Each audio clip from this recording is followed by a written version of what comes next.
But allergies are clean. We can actually breathe now. I have something that resembles sinus cavities that aren't on fire. My throat is not a literal trash fire. My eyes are no longer on fire. My face is for the most part fire-free, which is usually a good way to want your face to be, I think. But we got some business. Probably a lot of business to get to tonight. So let's get to it. When last we left off, a lot of things happened. We got a new party member. And we got a bunch of stuff going on behind the scenes with our girl Takano. What could possibly be going on there?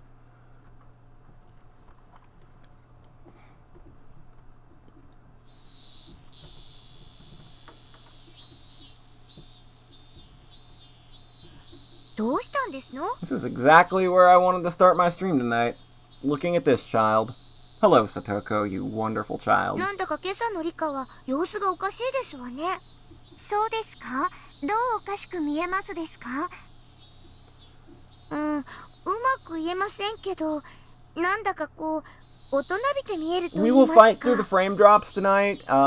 Not gonna make a big deal out of it. It's probably gonna happen. The only way that we'll basically completely shit can the stream is if we get complete disconnections, which I'm not gonna fight with that. So. リカは大人なのですよ。羽生、今日は茶化すのはなしにして。羽生、don't fuck with me today. さとこもごめん。今日はふざけるのはなしにしてね。Everybody, leave me the fuck alone. そういう気分じゃないの。今からあと1週間くらいね。Satoko gave me a perplexed look. Maybe she thought I didn't feel well. I want to talk to Keiichi and the others, including Satoko, but I don't know how or where to begin. We all like to joke around a lot, so they might not take me seriously. How can I get them to understand the danger I'm in? 先生、おはようございますですわ。あら、監督もですわね。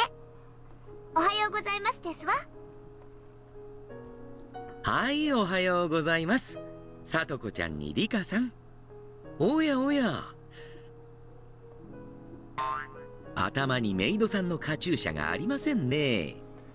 This is not what I wanted my stream to start with. I don't need to start my stream with EDA boinging. That's not what I need. Not in my... 高速違反です。I don't need that in my life right now. お仕置きお仕置き。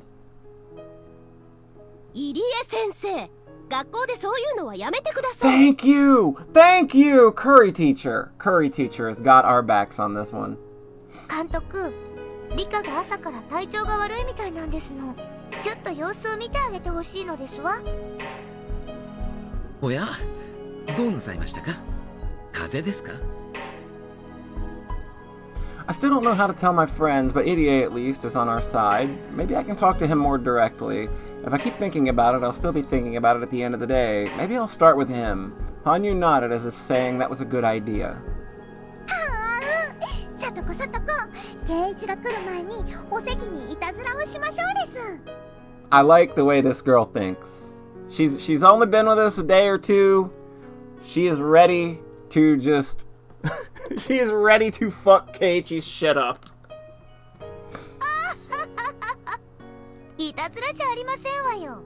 より羽生さんに対圭一さんとラップの妙義を伝授して差し上げますわ。Hanyu and Satoko ran to the classroom. Hanyu must have left on purpose. I have to use this chance she's given me. ここではなんですので、保健室でお話ししてもいいですか？ええ、構いませんよ。では、保健室へ参りましょう。Will Curry teacher wear the maid outfit? Not gonna lie, I'd be into that. EDA probably thinks I'm going to talk to him about Hinamizawa syndrome, so he agreed to go somewhere people couldn't hear.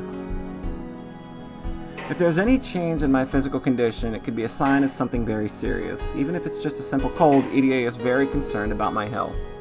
どうしたんですか？どこか体調でも悪いんですか？入江、妙な話をしますけど、ふざけないで聞いてほしいのです。とても真剣な話なのです。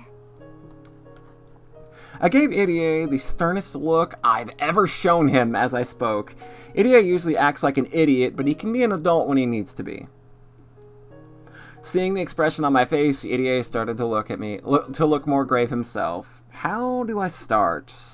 Okay. 入江、僕は女王感染者というものなのですか？はい。リカさんの寄生体だけは村中の誰とも違う特別なものです。その僕が死ぬとどうなり？前にもお話ししたと思いますが、とても大変なことになります。いえ、正確にはとても大変なことになると思われますが正しいですね。何しろリカさんが死ぬまで検証不能なのですから。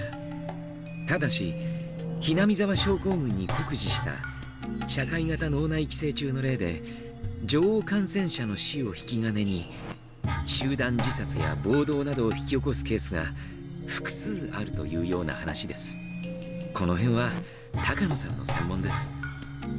You know, death! That's Takano-san's area of expertise. 彼女に直接聞いた She 方がい seems いでしょう。 really into it. 私には少々疎いあたりです。In other words, Takano knows better than anybody that if I die, something terrible will happen. More than ever, I don't know why Takano wants to kill me. There's no way I can figure it out myself. Irie is here with me right now. Maybe he'll know. I should ask him. 話の腰を折らずに聞いて答えてくださいです。 Oh, she's just gonna go all in here. Like, I think she's gonna go ahead and float Takano as kind of a crazy psychopath murderer. そんな僕を殺して誰かが何かを得するということはありますですか？リカさんを殺す？ Takano's the kind of girl that could survive Scorpion's Mortal Kombat 1 fatality, you might say. 誰が？入江、話の腰を折らずに答える No 約束で questions, す。 bitch. すみません。いえ、考えられません。あなたを殺して得をする人間など存在するわけがない。繰り返しになりますが、もし女王感染者に万一があれば、一般感染者は全員48時間以内に末期症状に至るんです。それこそがひなみ沢症候群の最も危険な一面と言えるでしょう。被害妄想の拡大や錯乱などの個人症状とは比べ物にならない規模の大事態です。その大事態を起こして誰かが得をするということは絶対にありえ、リカさんを殺すということは村人2000人を殺すのと全く同じことです。たとえ冗談でも絶対に考えられないことです。I've isolated those new Super Mario Brothers WAs before and put them in other things. I'm sure I could easily do it with this song. 僕が死ねばひなみ沢の人たち全員が被害妄想に取りつかれて錯乱し、鬼の血を引く末裔たちの村の終焉としてはこれ以上ないフィナーレなのです。 Could that be what Takano wants? Since she always talks about dangerous and bizarre things, it's obvious she enjoys cruelty. She always talks about how she wants to witness, with her own eyes, the raw brutality of the man-eating demons she read about in the dark history of Onigafuchi Village. It's possible that she wants me dead just so all the villagers will develop terminal symptoms. もちろんそれが想定される最悪の事態です。ですので、もしも万一リカさんが死ぬようなことがあった場合、ある緊急措置が取られることになってい And ま if we're す。 talking Super Mario World 2, Yoshi is the real Kikonia. 緊急措置、初耳なのですよ。多分初めてお話しすると思います。物騒な話でしたので私も話さなかったと思います。入江機関にとってひなみ沢症候群治療の中での最優先事項は女王感染者の保護です。ですが万一女王感染者が死亡し、感染者全員の急性発症が見込まれた場合、それを未然に防ぐ緊急措置が取られることになっています。That's understandable. If all 2,000 villagers were to go insane, there would be no guarantee that the devastation would remain within the village. Obviously, it's a good idea to be prepared for the worst-case scenario. 非常時用の緊急マニュアルというものが存在しまして、 Emergency manuals, you say? その中で最も危険度の高い事態。 Oh shit, he's just putting it all out there now. リカさんが死んだ場合に適用されるものが Okay, I think EDA is trustable. This guy's really giving us the deets now. I think he's trustable. それが適用されると何か起こる。 Emergency code 34. 村人が錯乱する前に全員に緊急措置を速やかに執行するというものです。具体的には自衛隊の緊急時専門の部隊 Wow, が he's just telling her everything. 全てをなかったことにしてしまう。それも初耳ね。すみませんでした。私もあまり好きな話ではなかったもので。 I've been interested in things that happen before I die, but not things that happen after I'm dead. This disaster only takes place after I die. I had no idea that something like this occurs every single time. Or rather, I'm the cause. If the enemy is capable of erasing an entire village, then killing a little girl like me won't be a problem at all. Hanyu is telling me to just talk to everyone, but can I really stand against an opponent like that? Anyway, the existence of this emergency manual changes everything. Takano's motive no longer makes sense. I thought her goal was for all the villagers to go mad and slaughter each other like demons, but according to what Irie said, that wouldn't even happen. The villagers will be killed before it does. I'm not Takano, so I can't be sure, but I don't think that would be fun for her.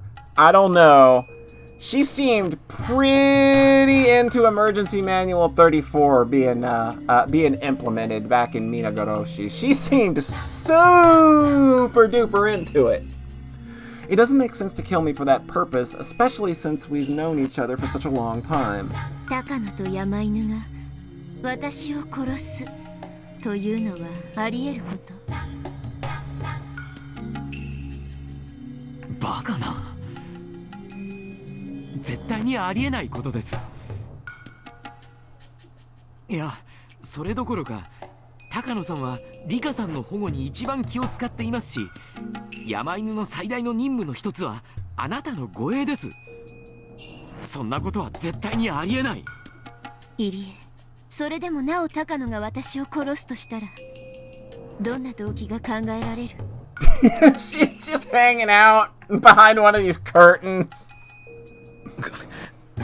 女王感染者の危険性について一番知っているのが彼女なのですから。それにご存知でしょう。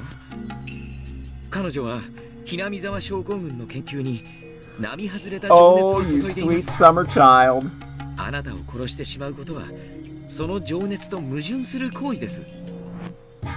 でも入江、ひなみ沢症候群は確か3年以内だかに撲滅される計画になっているんでしょう。撲滅というのは症候群を滅ぼしてしまうこと。研究を続けたい彼女の情熱にとってそれはどうなの？それは私にとってひなみ沢症候群は治療すべき対象ですが、高野さんにとっては研究素材なんです。実際彼女は3カ年計画には強く反対していて、研究の無期延長について理事会に進言するために単身上京したとまで聞いています。もっともそれは失敗に終わったそうですが。つまり高野はもっと研究を続けたいのに、ひなみ沢症候群は3年以内に撲滅されてしまい、高野は研究対象を失ってしまう。そういう言い方もできるかもしれません。 I think I see something here. The EDA Institute isn't a small organization. It's being managed by a lot of people and it receives a great deal of funding. That's the only way they can even research the syndrome. So if the EDA Institute is planning to put an end to the research within 3 years, there really isn't much Takano can do どう about せ it. 終わらせられてしまう研究なら最後に盛大にひっくり返してやりたいとか。バカな。そんなことあってはならないことです。でも入江も高野の性分は知っているでしょ。あいつならやりかねない。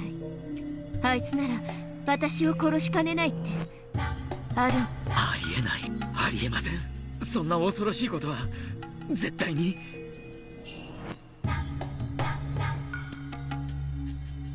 I feel like I'm starting to see Takano's motive, but it seems like there must be more. After all, the project will continue for at least 3 additional years. It's possible that during those 3 years, Takano's request will be approved and their research will get an extension. In other words, the research is guaranteed to continue for a minimum of 3 more years. Given those 3 years, why is she so desperate now? Besides, I'm always killed in June 1983. The date may change a bit, but the month won't. That must be the result of her strong willpower. It would be one thing if their research was being terminated immediately. She still has 3 years, yet she's already getting desperate. Her motive is too weak. She must be possessed of the strong conviction that has to be June 1983. After that, no matter how I questioned Irie, he kept repeating that there was no way Takano would kill me, so I didn't see how he could be of any more help. However, if I'm able to explain Takano's motive, then I think he will be my ally, but for now, I think this is all I can do with him. I'm going to talk to Tomitake, too. Tomitake is a lot closer to Tokyo than Irie is.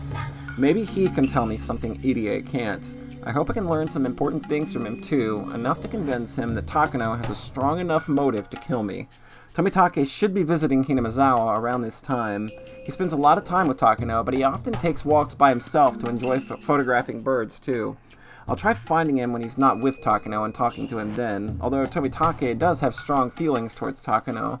I'm worried he won't listen to me as seriously as Irie did. ありがとうでした。僕は教室に戻りますです。何か高野のことで分かったら僕に教えてくださいです。I just had a real dumb realization about Kikonia, and it's not going to make sense to anybody that's not read it, but it's a fun reference I can't believe I didn't catch. There's a character in that game named Tojiro Mitake. If you play with that a bit, you see what I'm doing. How did I read that whole thing and not catch that? Son of a bitch, he's even a reporter! He's a reporter! どうして I'm such an idiot! あなたの命を狙っているなんて思うんですか？まさか急性発症？それを疑うなら今簡易検査をしてみる。I said some terrible things out of the blue, so I don't blame him for becoming suspicious. However, thanks to that rapid diagnostic test Irie had developed at this point, it was easy to prove with a syringe. I just had to submit to the needle to show that I haven't developed terminal symptoms. The results were negative. Of course. Oh man, that's a smart way to fucking prove you're not just suspicious for no reason. Maybe now Irie believes that there's a possibility that Takano is trying to kill me. I left the nurse's office. I hope Irie will grow curious about Takano and try to find out something about her. どうですかリカ。何か収穫はありましたのですか？あったといえばあったし、微妙なとこね。でもいくつか面白いことが分かったわ。一つは入江機関が3カ年計画でひなみ沢症候群を撲滅させようとしていること。これは研究を続けたい高野にとって不愉快なこと。彼女は単身上京し、東京の連中に研究の継続を訴えたけど、How's it going, little John? Hope you're doing well. これがきっかけで何か自暴自棄になるようなことがあるかもしれない。もう一つが面白いの。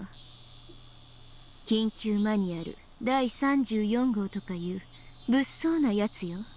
私が死ぬとそれが執行されてこの村全域に緊急措置が行使されることになる。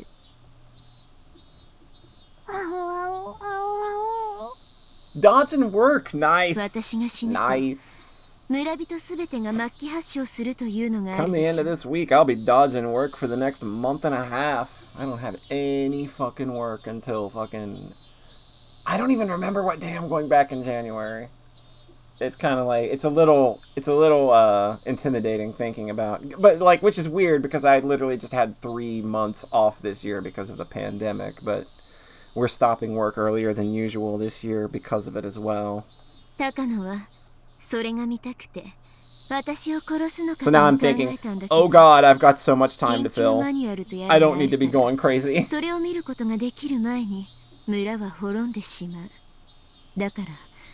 これも動機ではなさそう。いくら入江に聞いてもそんなバカなばっかり。彼に言わせると事態の重要性を一番理解しているのが高野ということらしいわね。故に一番殺す理由がないと。Hanyu is fucking adorable. We love her to... Oh my god. Almost crying Hanyu sprite is pretty good. And of course, Potato Girl. She got Potato Dukes. She's ready. She's coming for that ass. わかってるわ。まだ入江一人に聞いただけよ。他の人から情報や知恵をもらえる可能性もあるんだしね。そうです。みんなの力を合わせないと奇跡は起こせないのです。The original versions of these games and like the Japanese version, it was taken out of the English version because I don't think that they could get it to work in the engine that Manga Gamer had to hack together to run these games through, because they're not using original OnScripter. They're using they're running it through a weird Unity front end, but they had like they had a mini game in all of them called Renapon, which is Rena-Punch, and like it would just like show you a Rena sprite, and then it would like zoom in on it toward like her fist, and you had to click on the fist to keep winning the game, and then it would like appear somewhere else and zoom in again. It's really dumb. We could do that with Hanyu very easily, though, with her big ol' potato mitts. Like she could switch it up and go left or right. もうすぐお昼休みなのです。みんなに相談するいいチャンスだと思いますです。とはいえ、どう話せばみんなが真剣に聞いてくれるかもね。That's my true goal in life. There it is. Hanyu game. I need to make Hanyu game. Somebody made Rena game already. I just need to make Hanyu game. なんて話をしたら、それなんて漫画って言われちゃうに決まってるわ。誤解のないようなうまい言い方を考えないと。It's like we just take this girl over to Takano, like just let her throw a couple fists. It's done. That bitch is out. 多分深く考えず、そのまま話した方がうまくいくと思いますのです。本当に？そうなのです。まあ試してみるのです。僕が言うような言い方をすれば、茶化さず聞いてくれるどころか、ものすごく真剣に相談に乗ってくれると思いますです。I'm still not sure, but Hanyu seems very confident. Hanyu has spent her life observing various people. She had never talked to Mion directly before this life, but she knows her better than I do. I talk to everyone during lunchtime in a way that Hanyu taught me.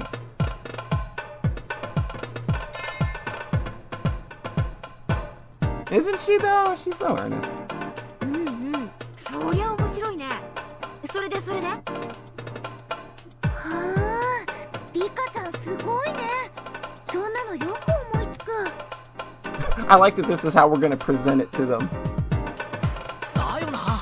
意外な才能に確かにもうちょい煮詰めりゃ結構面白い漫画が描けそうだ。私は呆れましたよ。今朝から調子が悪そうなんで、どんな悩み事があるかと思ったら、そういうことならまずは胃の一番にこの私に相談遊ばせね。みんなとても頼もしいですよ。頼もしいわね。ものは言いようなのね。おじさんこう見えてもサークル申し込みからネームに下書き、ペン入れに本に背景に社食に構成入稿出版頒布にサポートまで全部できるからね。 Wow! She can do it all! She like, why do... Goddamn! 私に相談したのは実にナイスだよ。ミオンがすごいのです。漫画家も編集者も出版社も本屋さんも全部一人でやれてしまうのです。へえ、うちの親父もそんなこと言ってるぜ。そういう全部自前でやるの Vertical って流行りなん integration. だ。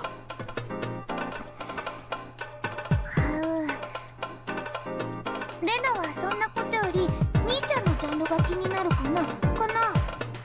Boys love. Absolutely. She would write a whole bunch of BL smut, no doubt. ほらほら、話が脱線してましたよ。みんなで理科に協力しましょうですわ。I told them about all the secrets surrounding Hinamizawa. I told them that I wanted to write a comic book and that I needed their help to decide on a few things. If I spoke to them about this normally, they might question my sanity, but to see things change this dramatically with just a little preface. Hanyu, you're pretty good. 何しろよ、女王感染 You 者 know, の人 one in chat. Press その one in 緊急 chat 措 if 置が Hanyu 発動 is になっ pretty て good. 村が丸々全滅させられてしまうっていうのが最大のポイントだよな。そんなすごい人がいらっしゃったらもう要注意ですわね。豆腐の角に頭でもぶつけられたらそれだけで村が全滅ですもの。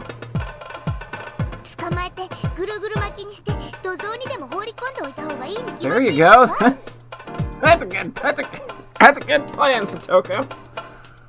でもそうしないで殺しちゃうんだよね。そんなことしたら大変なことになっちゃうって分かってるのになんで殺さないといけないのかな。そうなのです。秘密の研究所の中にいるその悪役は大変なことになると知っていてNot me. It's totally not me. I'm not. It's totally not a Mary Sue character, I swear. でももっともらしい動機が思いつかないのです。 I kind of see an outline of the motive, though. Can they actually find a hint without knowing any of the actual details? そんなの全然楽勝じゃん。女王を殺せば村中が滅ぶという設定だけでもう十分に動機は構築できるよ。 Mion laughed as she casually voiced what was on her mind. でもミオン、その悪役は病気のことをもっと研究したいと思っているからそれがおしまいになってしまうようなことを自らやるはずがないのです。 I love the brilliance of them trying to suss this out by just pretending that it's like a manga they want to make. It's so good. そんなの大した問題じゃないって。その悪役にさらに黒幕を設ければいいんだよ。あるいはその悪役を利用しようとするさらに悪役というか。 A villain who wants to use Takano? いい？女王が死ねば村は大混乱に陥る。それを隠蔽するために大掛かりな緊急措置が決行されて全てがなかったことにされてしまう。これはね、基本的に最悪の事態への対応策であって決して抜いてはならない殿下の高等な作戦ってわけ。抜いてしまったらとりあえず事態は収拾できるだろうけどもただでは済まされない大事になるんだからね。確かに政治家の世界って必ず責任追及とか辞任要求とかそんなのになるもんな。そんな何千人も殺すような作戦が実行されたらその後に必ずそういう事態を招いたのは誰の責任だって騒ぎになるだろうからな。まあ秘密作戦だからその騒ぎは表沙汰にはならないだろうけどその東京という組織内でかなり強烈な責任追及が行われるのは間違いないだろうね。ってことはそれだけで十分女王を殺す動機はあるってことじゃない？ This Mion girl got a good head on her shoulders, I think. どうしてそんな大騒ぎになって何か得をする人がいるというのです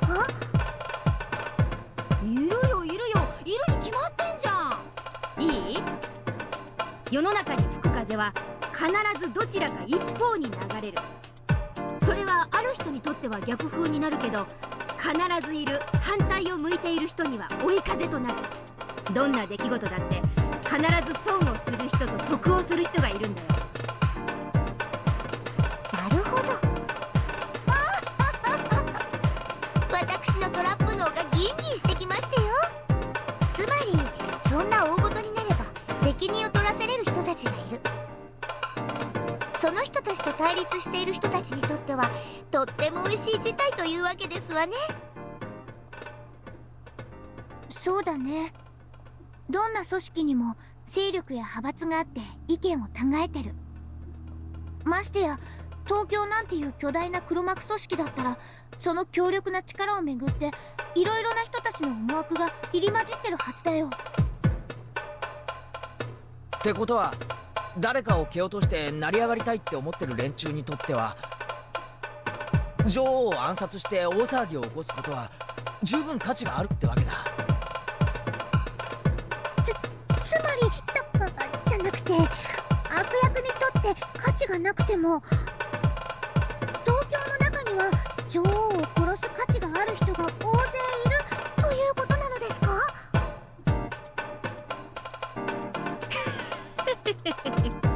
そういうことよ。でね、秘密研究所の悪役はこういう設定にするの。本当は研究をもっと続けたいんだけど、それが3年で打ち切られるって話が決まっちゃってるわけでしょ。だからさ、その研究員は自分がこれまで研究してきたことを全部無に帰されようとしている。つまり自分が半生をかけて築いた成果が台無しにされそうなんで、非常に辛い思いをしている。いや、それだけじゃない。ものすごくプライドを傷つけられていると思うんだよね。そうだな。その悪役が半生をかけるに値すると信じた研究が上位の組織に認められず、3年でおしまいにしろなんて言われたら、自分の人生を否定されたように思うだろうからな。And then Rena, being as perceptive as she is like, what if she had a grandpa that's not actually her grandpa, who was researching this before her, got ridiculed and died, and then she decided to take up the mantle? Just throwing it out there. I mean, I can see Rena being the one to do that. それはきっと辛いだろうね。And just as I say that, she starts 自 talking. 分の積み重ねてきたものを全て否定されるのはきっと傷つくね。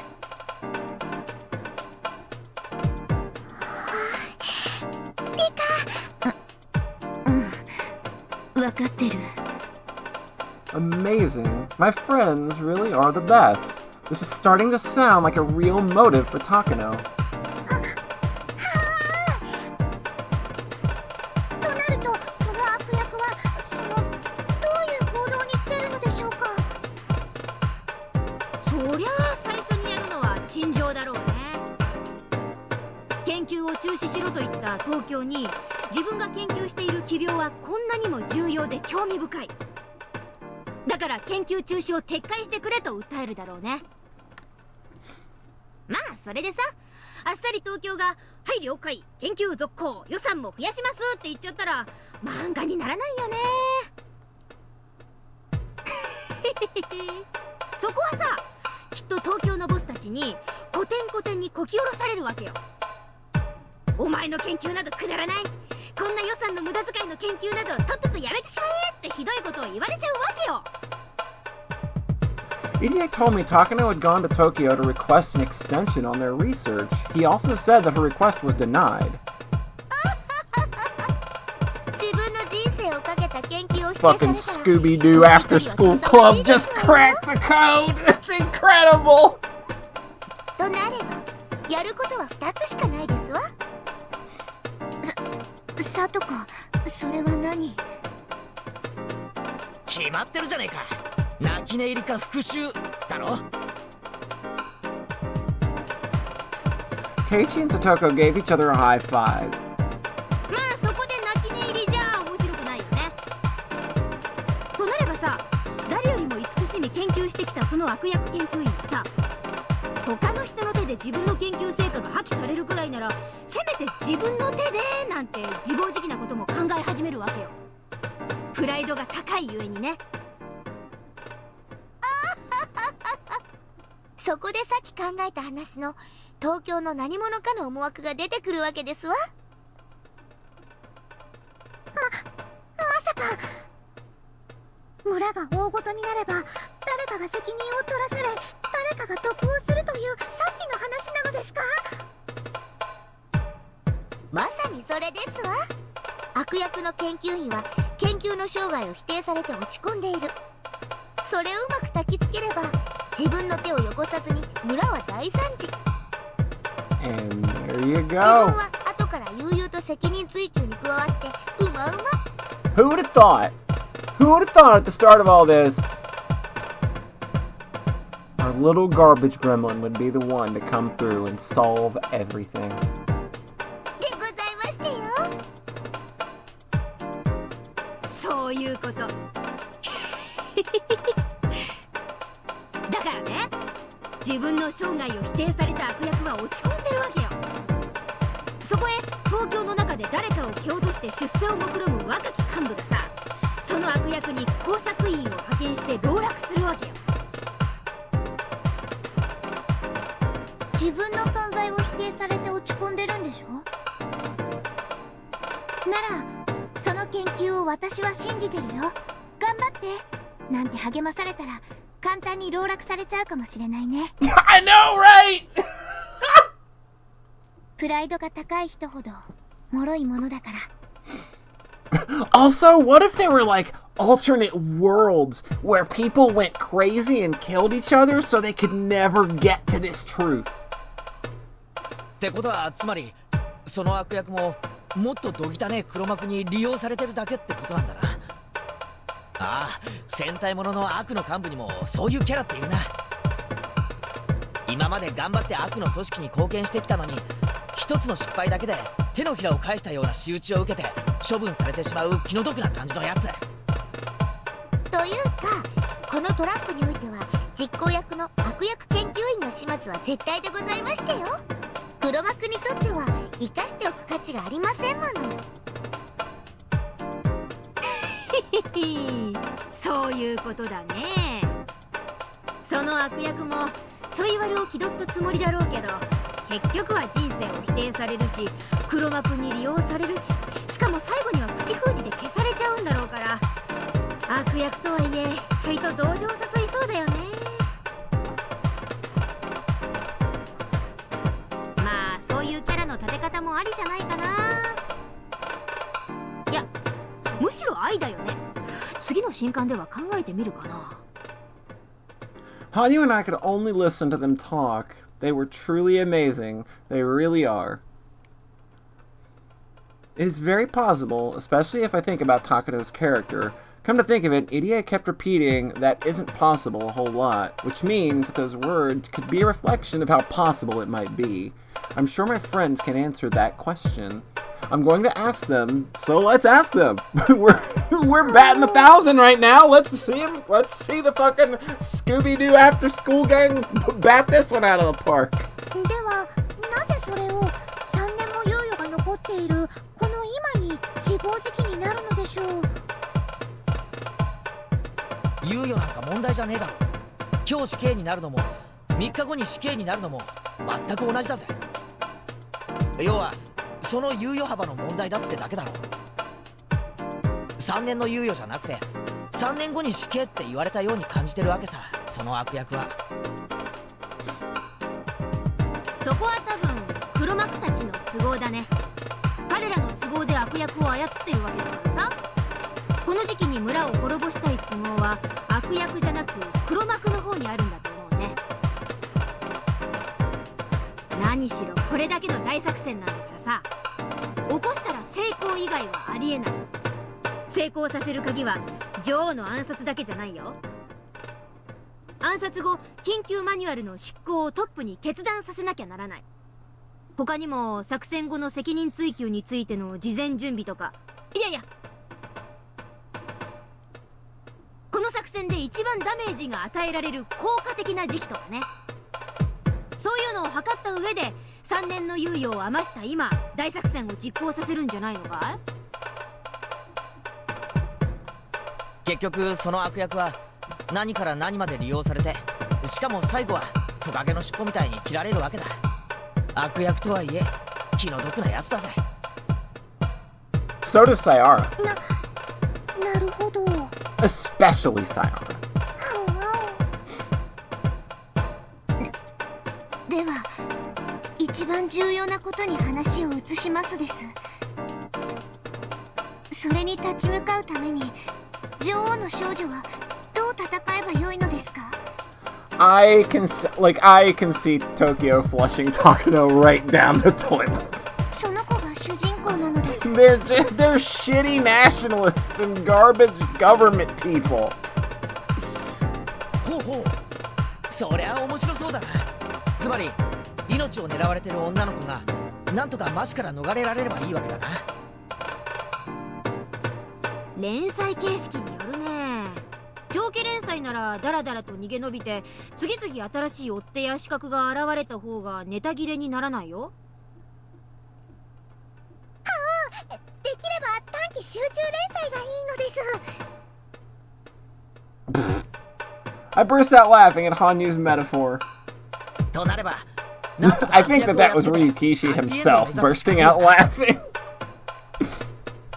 逃げるより戦う展開の方が熱いってもんだぜ。でも主人公はただの女の子なんでございますわよね。どうやって戦うんですの？今時の少女主人公は無力なんかじゃないよ。一見塩らしい可憐な少女なんだけど、秘められた秘密の超パワーを隠していて、実は王家の血筋を引く S ランクのハンターで、二つ名は漆黒の打天使とかってのはどうよ。 I think we found Mion's Chunibyo side. なんだか痛い中学生の創作みたいだね。Ouch! Ouch! Shot down! どうしたよミオン、お腹でも痛えのかよ。どうせおじさんは永遠に孵化しないピキなのさ。 Mion, you can do it! Oh, when you read that manga 10 years from now, it may be so bitter you writhe in agony. ミオンが何を言ってるかよくわかりませんが、とにかく主人公の少女はか弱くて特別な必殺技とかはないのです。強いてあげれば猫かぶりがうまいです。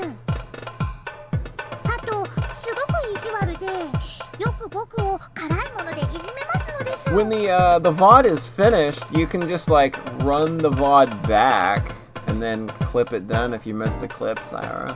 それはいい設定ね。早速今夜から実践するわ。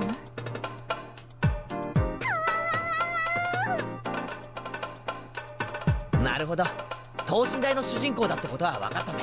でもその主人公がこの陰謀に打ち勝つストーリーってのはこりゃ難しいな。無理無理、絶対に無理。最低でも武器全般が扱えて無線技術にヘリの操縦くらいはできないと勝てるわけない。さもなきゃ某国の軍事顧問団に特訓を受けた Like a Mion copter? Huh? We got one of those! ジャングルに潜り込めばわずかの武器とトラップだけで敵部隊を丸々混乱させられるくらいのやつとか。その主人公にミオンとサトコが友達だったならそれで解決の気がしますのです。あ、おじさん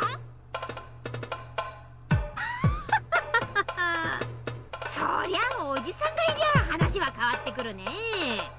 私はあらゆる戦闘技術、指揮技術がランク S。 加えてこの村がその漫画の舞台だってんなら土地勘もランク S だしね。さらにサトコを敵に回すってのはなお致命的だよね。えその悪役がどんな秘密部隊を従えてるか知りませんけど。 Hello, very loud people driving. 私のトラップ技術の前には物の数ではありませんでしたよ。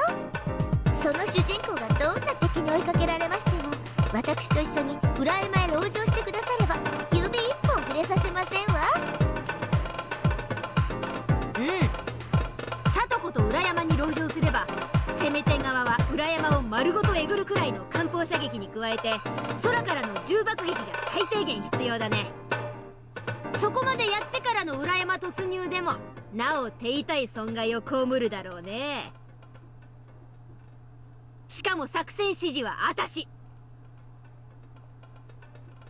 まあ攻め手側には過半数以上の損害を覚悟してもらうことになるだろうね。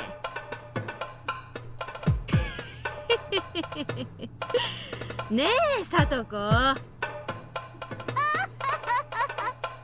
私の芸術的裏山を破ろうと思ったら核弾頭でもお持ち遊ばせ。確かに里子の裏山はすごいですが、本当に山犬悪役の手下たちをやっつけられるでしょうか。 No, not the Marco Polo Bridge. No. 相手は荒事のプロなのですよ。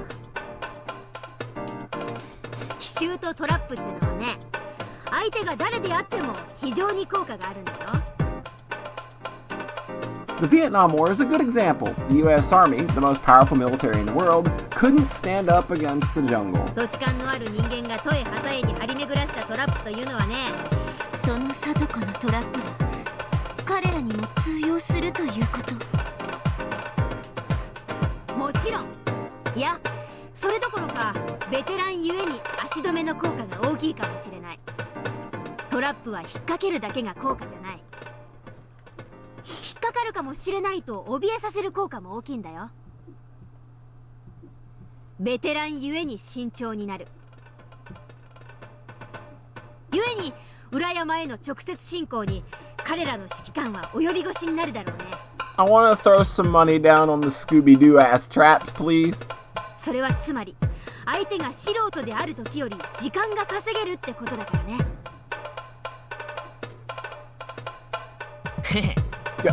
Keiichi, what are you doing? 攻略には艦砲射撃くらいは必要ってわけだ。 Are you sniffing Hanyu? What is going on here? まさか戦争中じゃあるまいし、敵にはそこまではできないんだろ。 I definitely don't think that's possible. Anyway, Mion is a professional when it comes to deciding on tactics. And she's saying that Satoko's traps will be more than effective even against the mountain dogs. That's very reassuring. トラップの弱点は防御にしか使えないことと設置に時間がかかること、そして無差別に発動してしまうことにあるんだけど、その点里子の裏山は全ての条件を満たしているね。 No! Hanyu's stuck! Oh no!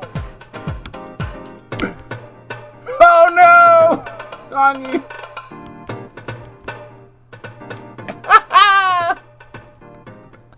Oh no. 裏山に立ち入る人はいないし、すでにさとこちゃんのトラップでいっぱいだし逃げ込むだけですぐに籠城できるのはその主人公の大きな強みになるね。そこにおじさんもいるわけなら、その籠城をただの立てこもりには使わないね。 I'm surprised that hasn't happened sooner, given that all of these transitions have to be done manually by hand when you're making a visual novel. I'm surprised that has not happened sooner. Like, we've gone 7.5 games and only seen that happen once. 敵の主力を引きつける何らかの陽動に使って、その隙に敵を叩く奇襲作戦でいく。 And greetings, Violet House Kid. Welcome. Hope you are 敵を doing 深 well. く誘い、手薄になったところを背後から叩くのは迎撃反撃戦術の初歩だよ。水際撃退を絶対死守なんて石頭の極みだからね。みーちゃんとさとこちゃんすごいすごい。でもレナとケイイチくんだけ置いてきぼりだ。なら僕たちが主人公ということにしましょうです。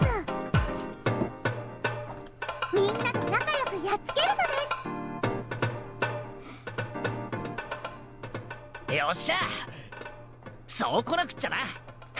なんだよ、俺たちまで加わるってことは、それって部活メンバー対悪の組織ってことになるわけかよ。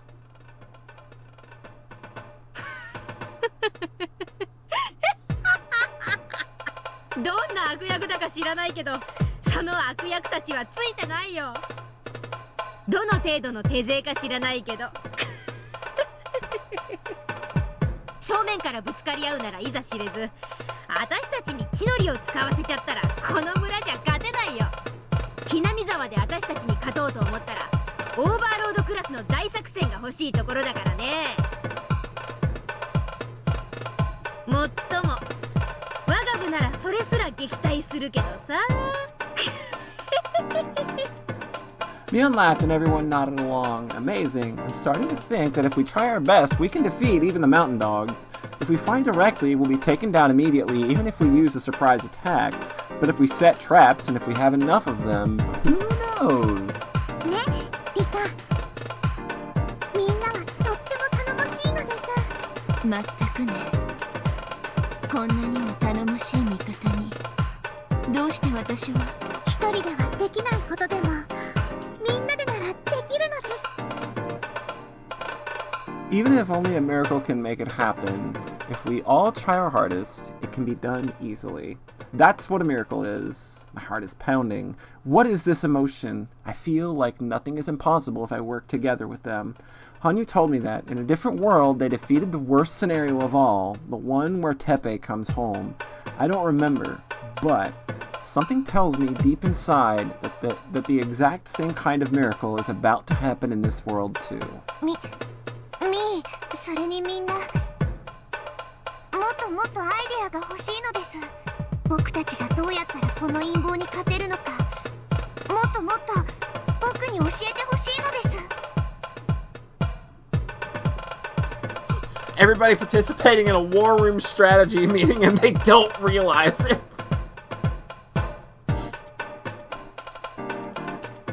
Hello, Mion. Oh no, we're getting the glitch! Oh no, we're getting the glitch! Nert told me about this! Oh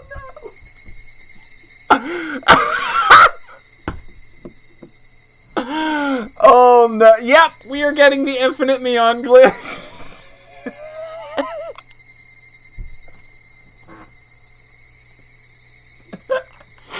Nert told me that this can happen, and I don't think you can stop it from happening. The question is, do I want to stop it from happening? I only asked for Tomitake, but Irie had come with him. Irie must be bothered by what I told him this morning, but he can't come to a conclusion on his own, so he wants Tomitake to listen to me too. After saying that he wouldn't interrupt us, Irie sat down a little distance away. 入江所長に聞いたよ。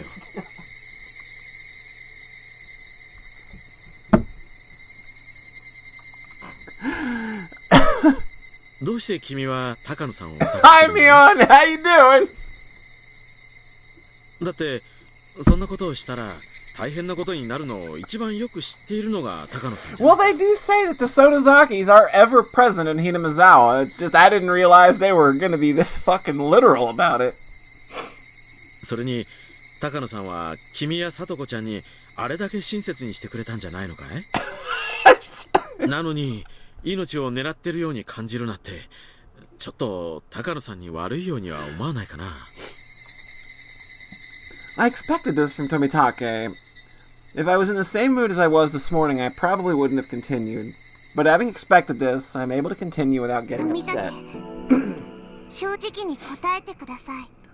そして真剣に考えてください。正常な高野なら僕を殺すようなことは絶対にないと思いますですが、今の高野は絶対に僕を殺さないという保証はありますですか？ Tomitake looks like he's just kind of like holding up a Mion plushie and talking through it. Like he's just kind of having a weird midlife crisis right now. He just doesn't really want to be seen, so talk to the Mion. それはどういう意味だい？高野はひなみ沢症候群の研究に生涯をかけてる。それは事実。 It does. Because her graphic is just stuck for some reason. And it doesn't change, unlike the Hanyu sprite.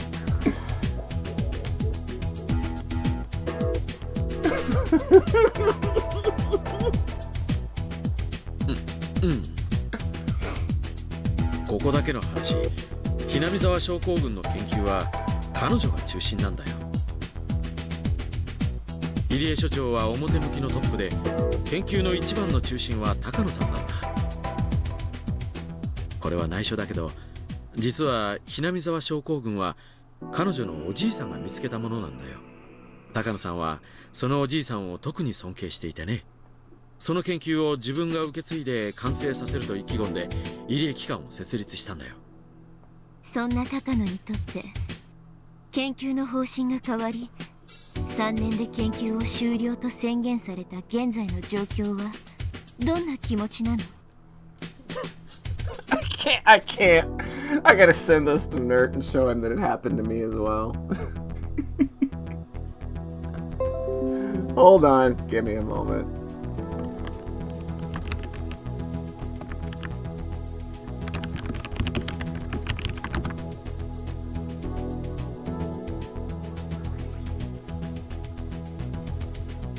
There we go. 高野は単身上京して研究の続行を訴えたけど却下されたんでしょ。それは高野にとって自分の人生を否定されたことと同じ。とても傷ついたんじゃないの？リカちゃん、君はどこでそれを？ Tomitake went silent for a moment. He must have realized that I'm not just saying random things. リカちゃん、確かに高野さんが新理事会に説明しに行ってかなり悪い評価をされたという話は聞いてるよ。伝え聞く話だと相当研究をバカにされたらしい。予算食いの無駄な研究だみたいに言われてね。彼女は気丈を装ってるけどかなり傷ついたと思う。でしょ。そんな高野がどうせ打ち切られる研究なんだからと自暴自棄にならないなんて絶対に言えるの？ Every scene from now on just needs its own sticky Mion. いや、高野さんに限ってありえないよ。ありえない。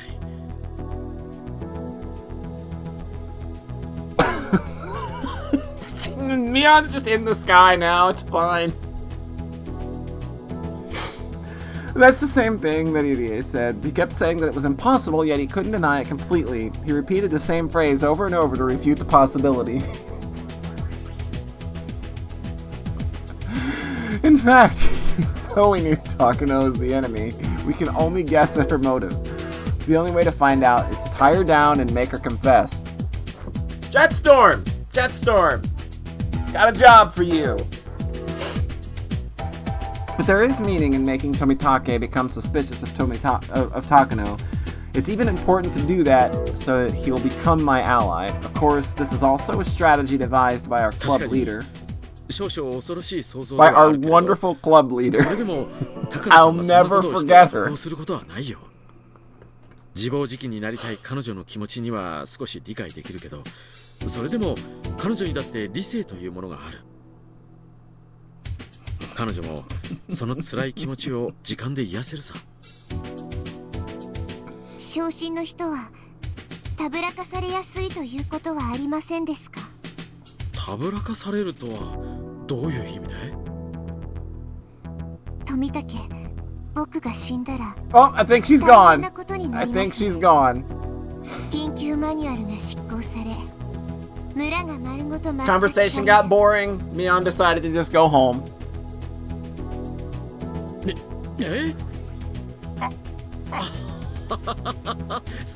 そうなのかい？僕は知らなかったな。Tomitake isn't good at covering his lies. It shows that he's bad at hiding things since he's innately honest, which makes him a nice 入江 person. に聞いていますから知ってますです。時間がもったいないのでごまかしっこはなしにしましょうです。 She'd be into that visit, I think. Whether she were going in for special treatment or not, she would be totally into visiting the Sonozaki murder basement. その緊急マニュアルはあくまでも最後の手段ですから、それを実行すれば大変なことになりますですね。 Tomitake seemed to be wondering if he should confirm the existence of the emergency manual. The fact that EDA had already told me about it, combined with me being the Queen Carrier, prompted him to confirm it, albeit hesitantly. ああ、大変なことになるよ。村を一つ消し去るなんて簡単なことじゃない。危険な橋をいくつも渡らなければならないし、仕方がないとはいえ人道的に許されることじゃない。本当に大変なことになるよ。単刀直入に言います。その緊急マニュアルで渡航する人間がいるはずなのです。まさかいるはずがないよ。それどころか責任問題やら何やらに発展し、場合によっては東京だけでなく政府内の問題にも発展しかねない。となればその騒ぎで渡航する人がいるのではありませんか。緊急マニュアルが執行されるようなことになれば執行はやむなく行うが、その後そうしなければならない状況に陥らせた人間たちへの責任追及が始まる。具体的に言うと入江機関を統括している上の連中ね。その黒幕たちが責任を追及され東京で失脚するということは、どうだろう。ポストは有限。狙う人間は常にいる。それを奪うために緊急マニュアルという危険な爆弾の導火線に火をつけてみようという人たちがいてもおかしくないんじゃないかしら。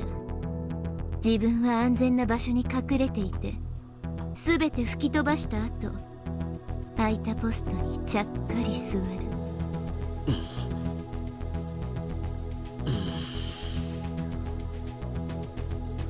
All this is what Mion suggested. She didn't know a thing about Tokyo, yet she struck its core so hard even Tomitake was shaken. Mion is the greatest commander and strategist our club could ever have. Tomitake folded his arms. He's starting to lose his cool. I think he realizes that what I'm saying isn't mere 確か nonsense. に最近東京である大物が死去してね。I mean, basically, yeah. それに伴い後釜をめぐって派閥抗争がとても激しくなっているんだ。入江機関のクライアントであるアルファベットの理事会も粛清と呼ばれるほどの人事の大刷新があってね。それで旧派閥の庇護を受けていた入江機関はやり玉に挙げられて研究の即時中止が決められたみたいな話はあるんだよ。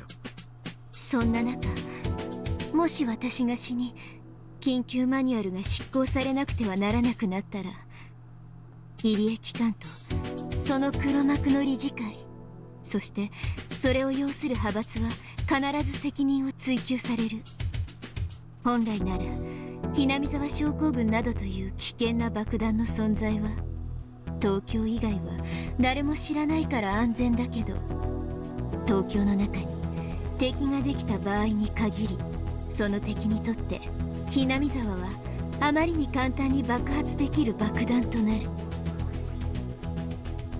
それはリカちゃんの創作かい？創作ですか？事実ですか？ Oh, dang. She's going for it. あ、どうだろ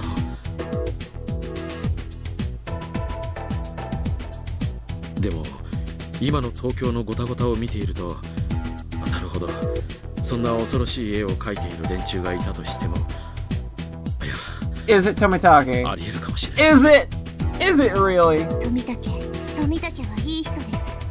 親しい友人のことを信じる。とてもいい人だと思います。だからそんな富武にこう言えば受け入れてもらえないことは分かってる。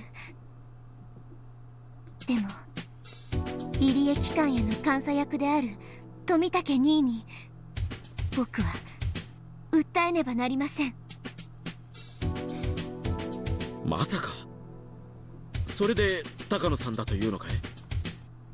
はい、研究の継続を却下された高野は自分の人生を否定され、さらには理事会からこき下ろされてとても傷ついています。 Yeah, that's why she's freaking him the fuck out. それはいつもそばにいる富武なら分かっているはずです。その昇進の高野に彼女を利用したい何者かが接触し、そそのかすというようなことはありませんですか？傷ついた人は自分を理解してくれる人に心を許してしまいやすい。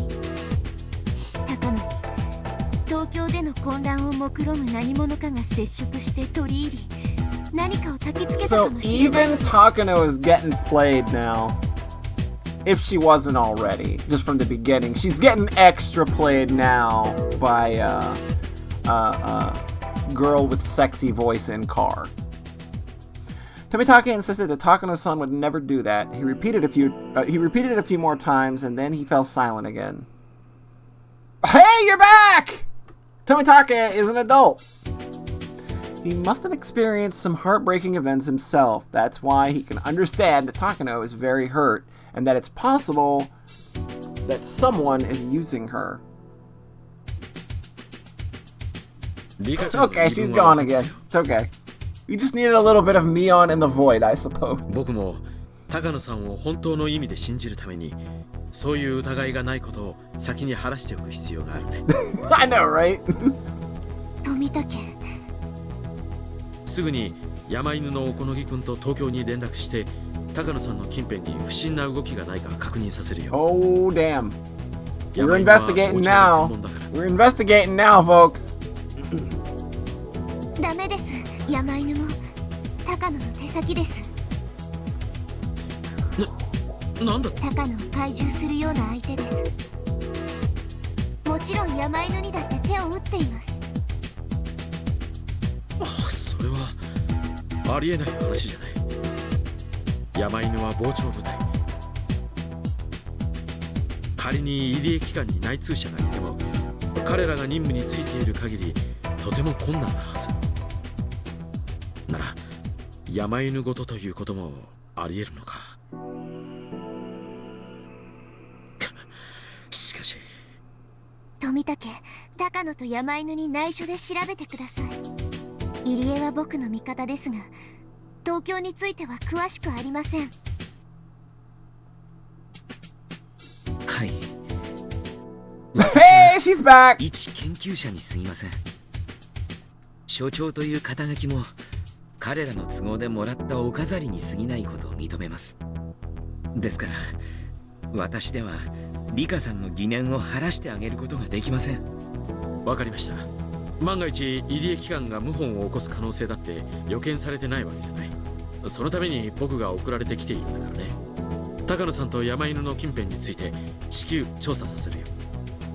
僕の話を信じてくれて、僕の話を信じてくれたのはこれが初めてなのです。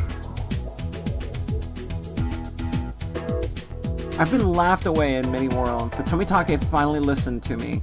He will be a very strong ally in this fight against Takano. Also, I'm grateful for my friends who prepared me to talk to him. I got information on the current situation from Irie, had my friends analyze it, and because of that, managed to get Tomitake to listen. Just as Hanyu said, I couldn't have done anything if I'd kept thinking about it all alone, but after talking to my friends, things are already changing. 実は今日からしばらくの間身を隠そうと思いますです。ミーの家には秘密の地下があり、好都合なのです。That's a great place to hide. I haven't talked to Mion about it yet. I mean, I could. She's right here. But I think she'll understand my request. なので何かあったらミーに連絡してください。僕は今日から当分の間行方不明ということにしてくださいです。了解したよ。僕もそれが安全だと思う。僕は普段通り振る舞うよ。不審がられないためにね。もちろん用心はする。入江所長も普段通りにしてください。ですが常に用心を。わかりました。せいぜい用心します。富武、気をつけて。あなたは近日中に暗殺される気がしますです。This is the part that he has never taken seriously. Please, hear what I'm saying. わかった。特に用心するよ。ありがとう。Then Tomitake turned around all of a sudden. Irie and I had sensed something odd from his behavior and grew tense. It was Mion! Who knew? We've been so careless. Did somebody overhear us? Did Takano and her people hear what we were saying? Oh, no! Guess who's here? I will never forget that laugh as long as I live. Neither will Sayara. Oh, no! God damn it. Mion doing the best Oishi right now. Holy crap.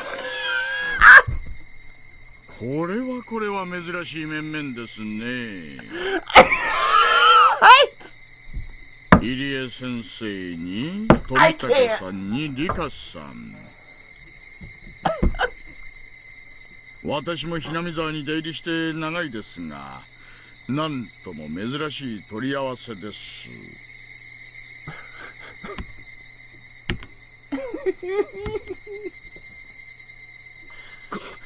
これはこんにちは。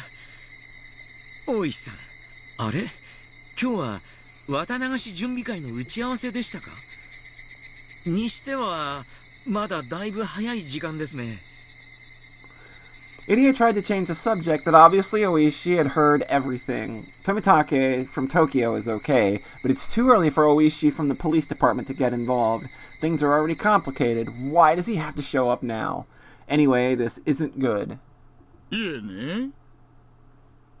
ご自宅にお伺いしましたら、北条さんにこちらにおられるとお聞きしたもので、そしたら皆さんの密会にばったりと出くわしてしまったというわけだったのです。いやー、お邪魔をしてしまったようで申し訳ございませんですね。The air froze, leaving only silence. The way Oishi is speaking makes it obvious that he's trying to sniff things out. I bet he only heard a part of our conversation, so he can't grasp exactly what we were talking about. That's why he's trying to make us confess the whole thing. 皆さん What if I'm Mion? Will you tell me then? God damn it.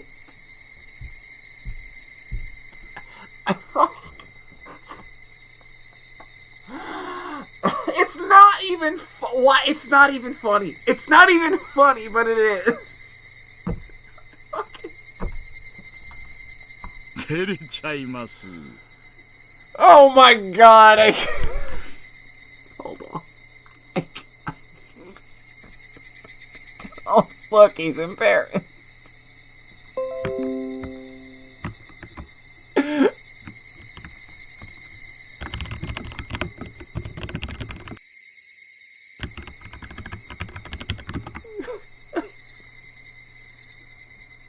Oh, God. Sorry. I had to take that screenshot. いえね。今日来た理由は他でもありません。リカさんに I brought someone with me today! お友達を連れてきたのですよ。Damn it!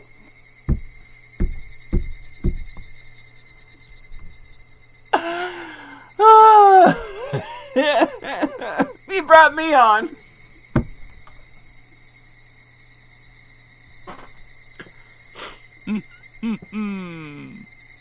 リカさん覚えててくれるかな。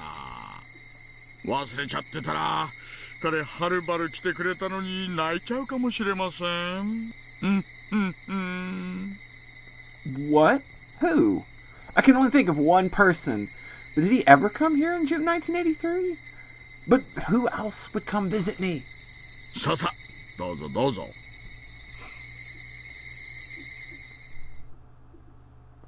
Oishi encourages a viral young man to enter. He looked a lot more mature than the last time I saw him. 赤坂。覚えていてくれてありがとう、リカちゃん。今度は東京へ帰れなんて言わないだろ。赤坂。赤坂。君のメッセージちゃんと覚えているよ。あるいは一度忘れてしまったのかもしれない。でもそれを忘れたらきっとものすごく後悔するに違いないんだ。だからちゃんと思い出したよ。君が教えてくれたからユキエに電話して彼女が事故に遭わなかった。だから君はユキエの恩人なんだ。その恩を私は今返しに来たんだ。本当に長いこと忘れていた気がする。でもようやく思い出したよ。長いこと待たせてすまなかったね。本当に長いこと待たせやがったです。そしてこんな最後の最後の世界で本当に都合よく帰ってきやがったのです。赤坂。私は無条件で君の味方だ。君のどんな不思議な話も信じるよ。そして君の命を狙うという敵を必ず打ち砕いてみせる。 Akasaka remembered some strange things as he talked to me. He remembered the sad world where he lost his wife working on a kidnapping case in Hinamizawa. He forgot about me because of that despair and only remembered her afterwards. He regretted not being able to do anything for me. That memory from a different world brought Akasaka here. Akasaka calls himself my ally. That means a lot to me, since I never thought I'd ever have any allies at all. I could only bury my face in Akasaka's chest and cry. いや、私は見てませんよ。東京に奥さんがいるのに、ひなみ沢にこんな幼妻の現地妻がいたなんて知りません。Stop it, Oishi. Stop it. Just stop it. You're embarrassing yourself. 知りませんよ。大井さん、違うんです。そういうのじゃないんです。赤坂。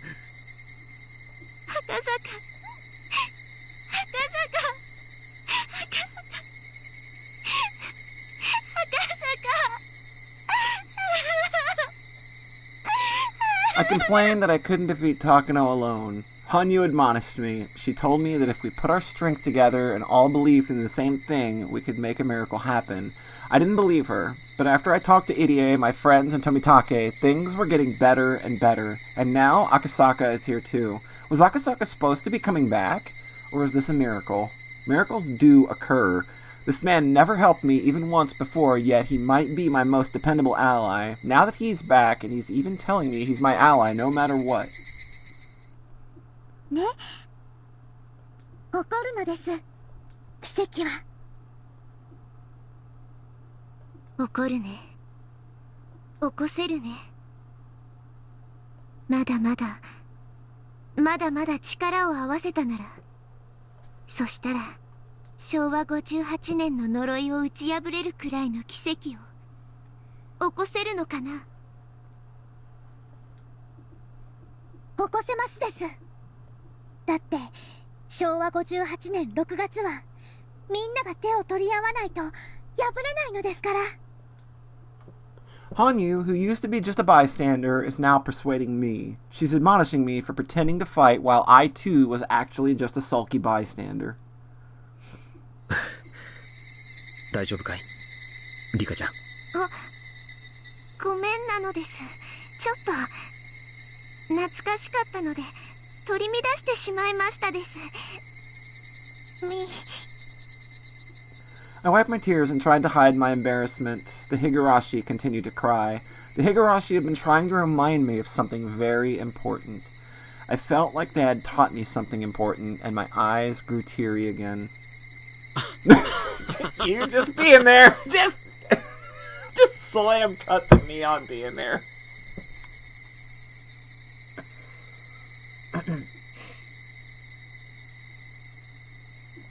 Oh, right.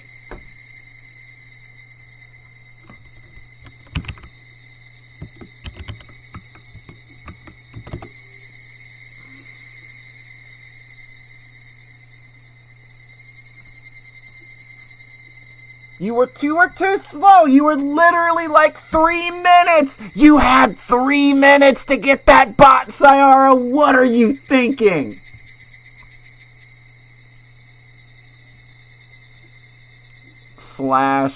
/ban. Also, if you use Frankerface Z, like, it puts little icons in the chat where there's like an X that you can just X somebody out entirely, and it'll immediately ban them.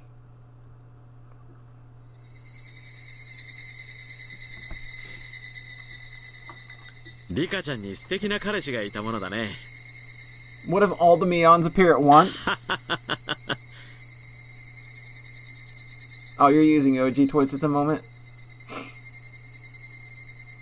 自己紹介します。私は赤坂守。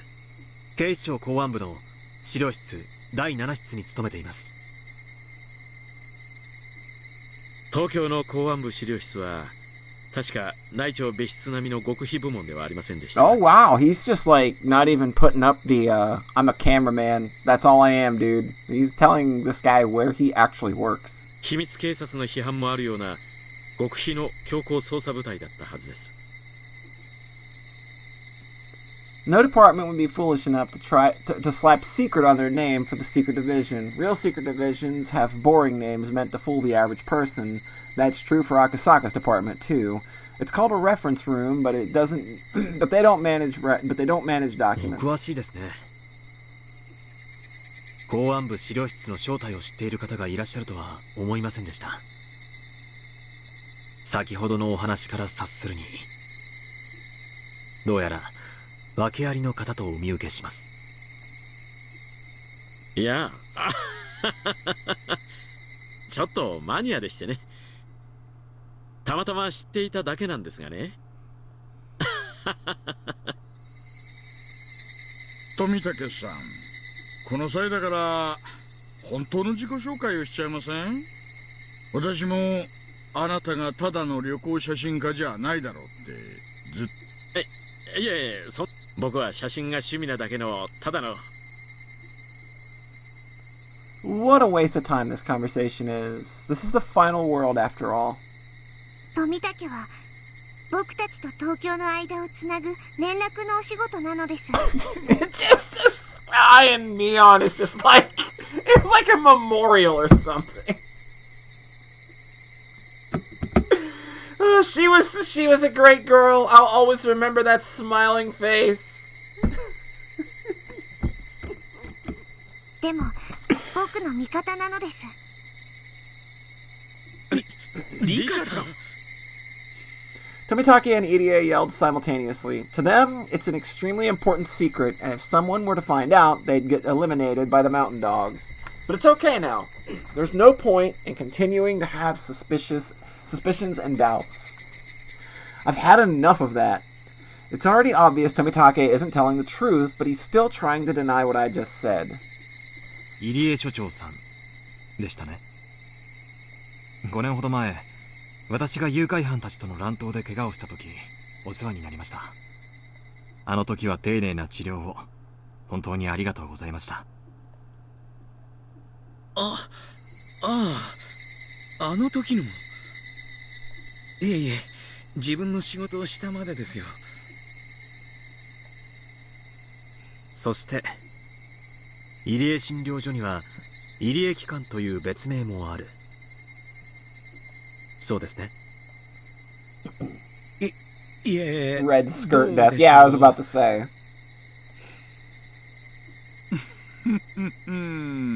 入江先生、もう隠し子はなしにしましょう。 I don't know why it's like the funniest when Oishi does it.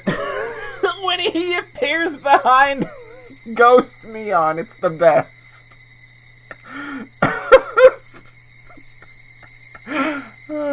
私たちさっきしっかりと聞いちゃってるんですから。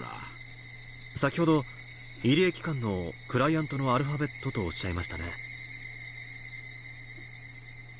実は皆さんがお話になられなくてもその一部始終を存じております。つい最近まで私の第7室は巨額の裏金ルートとそれを牛耳る黒幕たちを内偵していました。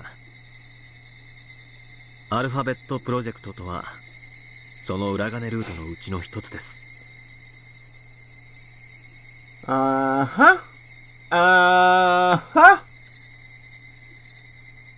Akasaka is holding a top secret document he got in his hands on a few days ago. The document records how certain people were given public funds from ministries and government offices for assisting various projects. These masterminds claimed that they were attempting to revitalize Japan by using secret money and secret methods, but that was just a lie, even amongst themselves. The masterminds of these projects were making an enormous profit off of them. If that had become public knowledge, Japan would be shaken to its core and the government would be overthrown. That was what they were told, and that was the reason why the investigation was discontinued. 最初にお断りしておきますが、第7室のこの調査はすでに中断 Yeah, we got a scene at the end of the fragments where Akasaka busted up a party where a bunch of this shit was going down, and he took a few people in, he got some records. So that's why he's here now, is because he stumbled onto that information. And the EDA Institute came up. ですので、私は業務上知り得たことを勝手に口外しているに過ぎません。もちろん、私はひなみ沢へは休暇として訪れています。そこだけ誤解がないようにお願いいたします。Tomitake is still trying to hide his identity, but EDA isn't. He must have made up his mind since Akasaka already knows about the Alphabet Project. その裏金ルートから毎年巨額の資金が入江機関という岸骨市内にある研究機関に流れ込んでいることがすでに分かっています。そして入江機関という機関名には括弧書きで入江診療所との補記がされています。そして入江機関トップは自衛隊から出向している二等陸佐入江京介氏とも。兄さん、入江先生、あんた自衛隊の人だったんですか？違います。私は自衛隊なんかではありません。富武さん、もうお話ししましょう。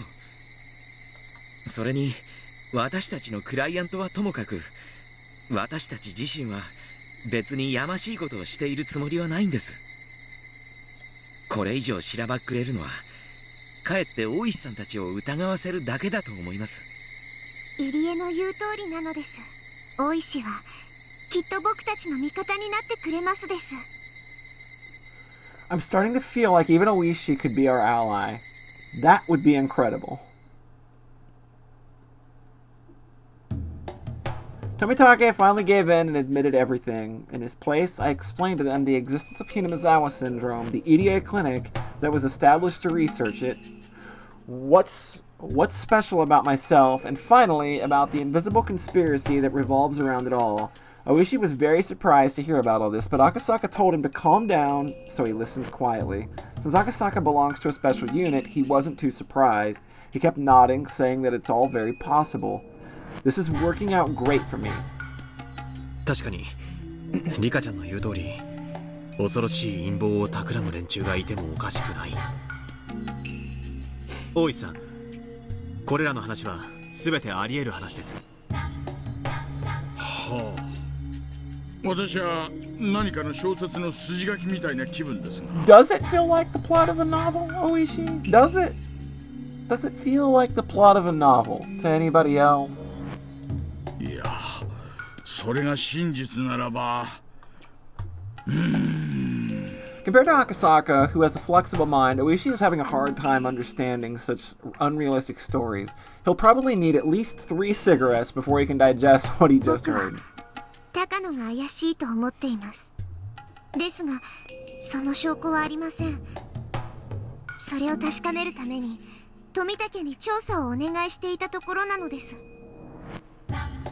大石さん、その高野という女を別件逮捕で拘留することは？退職金が吹っ飛びそうですが、やってやれないことはないですな。沖宮署にも山犬の傍聴要員が入り込んでいるはずです。多分大石さんがそれを実行しようとしても署内で圧力がかかるはずです。高野さんの調査はこちらでするので、それまでは変に警戒されるようなことは慎んでいただきたいのが本音です。そうですね。高野氏の調査は富武さんの機関の人間にしかできないなら、警察が余計なことをしない方がいいかもしれません。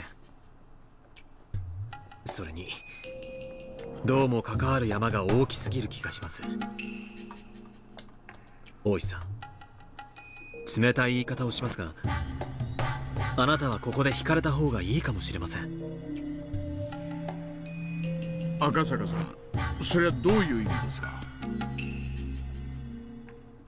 先ほども言われました通り、大石さんは今年で定年じゃないですか。長かった危険なお仕事がようやく終わり、そのねぎらいとして退職金を得られる直前にいる。お金は大事です。家のローンの完済や老後の蓄え、そして第二の人生の支度金ですが、今回の山は危険すぎる。私の勘から言って、この山は多分最後にはなかったことにされる。 You're not wrong, he does. つまり全てを失う覚悟がなきゃ、今からでも遅くないから引き返せって、そうおっしゃるんでしょう。そうです。大石さんほどの方にこんなことを言うのは若輩の身には過ぎたことと分かっています。ですが私は今日まで一般警察とは次元の違う山にいくつも関わってきました。だからその経験の上で大石さんにご忠告させていただいているんです。Oishi was no fool. He was also an adult and smart in a real sense. If he only listened to his pride, he would yell at Akasaka-san for insulting him. But what Akasaka is saying is true. Oishi's pension is a big deal for him. People live far beyond their retirement. There's still 10 or even 20 years left after that. Their pension is the basis for that second life. A pension isn't ordinary money. It's very, very valuable. People receive their pension for working hard on rainy days and windy days, and even enduring the moments when their bosses give them a hard time. Even Oishi has mumbled on occasion that he's going to quit and look for a new job. Yet he endured and quietly did the unreasonable work asked of him. He's endured far more work than his salary merited. He's worked like that for a very long time, and now he's finally about to retire. He's finally about to collect his long-awaited pension. It's not about the amount of money itself. It's about having a value placed on what you've done with your life. So if one were to cause a scandal, the punishment for that would be placed on his pension. One such deplorable event can erase Oishi's entire life as a policeman. That's not something that can be treated lightly. Akasaka is still young. Even if he loses his job, he will be able to find a new one. But Oishi is too old. The repayment of his mortgage was planned around his pension. Oishi is a grown-up's grown-up, and that's why he can't do anything reckless. Akasaka knows that, and that's why he said that Oishi should back down. Oishi understands it too, so Akasaka had to ask him the tough question in order to find out how strong Oishi's commitment was. 私がお小遣いを残したいばかりに、随分のんびりしたローン返済をしちゃいましたね。もっと繰り上げ償還とかしてりゃ、利子の分得をできただろう。博打やらお酒やら、そんなものに使うお金が残したくてね。もし私がツケを退職金に回すような人生を選ばず、もっともっと賢く生きてきたなら、ここで私はかっこよく懲戒なんか怖くないって意気込むところなんでしょう。That's how he sheds his tears. それでもね、私は刑事なんですよ。いや、そんなのはもうどうでもいいのかもしれない。私は墓前で誓ったんですよ。おやっさんを殺した犯人を必ず挙げてやるって。それつまり、おやっさんを殺した犯人を挙げるまで私はいつまでも刑事でいるって誓いなんです。それはつまり私が警官かどうかってことじゃない。私が敵を取るその日まで、たとえ懲戒を食らったって刑事魂を忘れないってことなんです。その私が懲戒免職が怖いって、退職金が不意になるかもしれないのが怖いって、ああ怖いですよ。何千万って金が入ることを当てにした人生設計が全部パーになるんですよ。北海道でのんびり家庭菜園を楽しんで、すすきので遊んで社交ダンスを始めて、それがパーになるの何が怖いってんですかね。私の刑事魂はそんなもんだったんですかね。ひなみ沢村連続開始事件の真相を暴く、夢にまで願った真相の扉が今ここにあるってのに。くそー、ちくしょー。警察手帳を叩きつけりゃいい。警察なんていつでもやめてやるってなんで言えないんだ。くそくそー、ちくしょー。Nobody could say anything in response to Oishi. He's at a crossroads, the crossroads of a person who has worked so hard and so humbly for so long. How could the young people who know nothing about what he has to go through say anything at all? 大石さんは確か殺された現場監督さんのご友人でいらっしゃいましたね。ねえ、友人であり兄貴であり親父でした。私は形式だけとはいえ入江機関の長です。多分リカさんをめぐる陰謀が暴かれれば必ず私にも飛び火し、何らかの形で責任を取らされる日が来るでしょう。そうですよね、富武さん。His position exists for exactly that purpose. To the Institute as a whole, EDA is there simply to cover for Takano's research. Tomitake, of course, knows about that, and even EDA has started to realize it. Even if EDA hadn't done anything wrong, he would have to take the blame as the person in charge of the Institute. That was how every organization purged itself, by forcing someone to take the blame and reshuffling members. That's why leaders get more money. 全てが終わったら、大石さんにひなみ沢村連続開始事件の全てをお話しします。本当は終身の秘匿義務があるのですが、お目こぼしをくださいますよね、富武さん。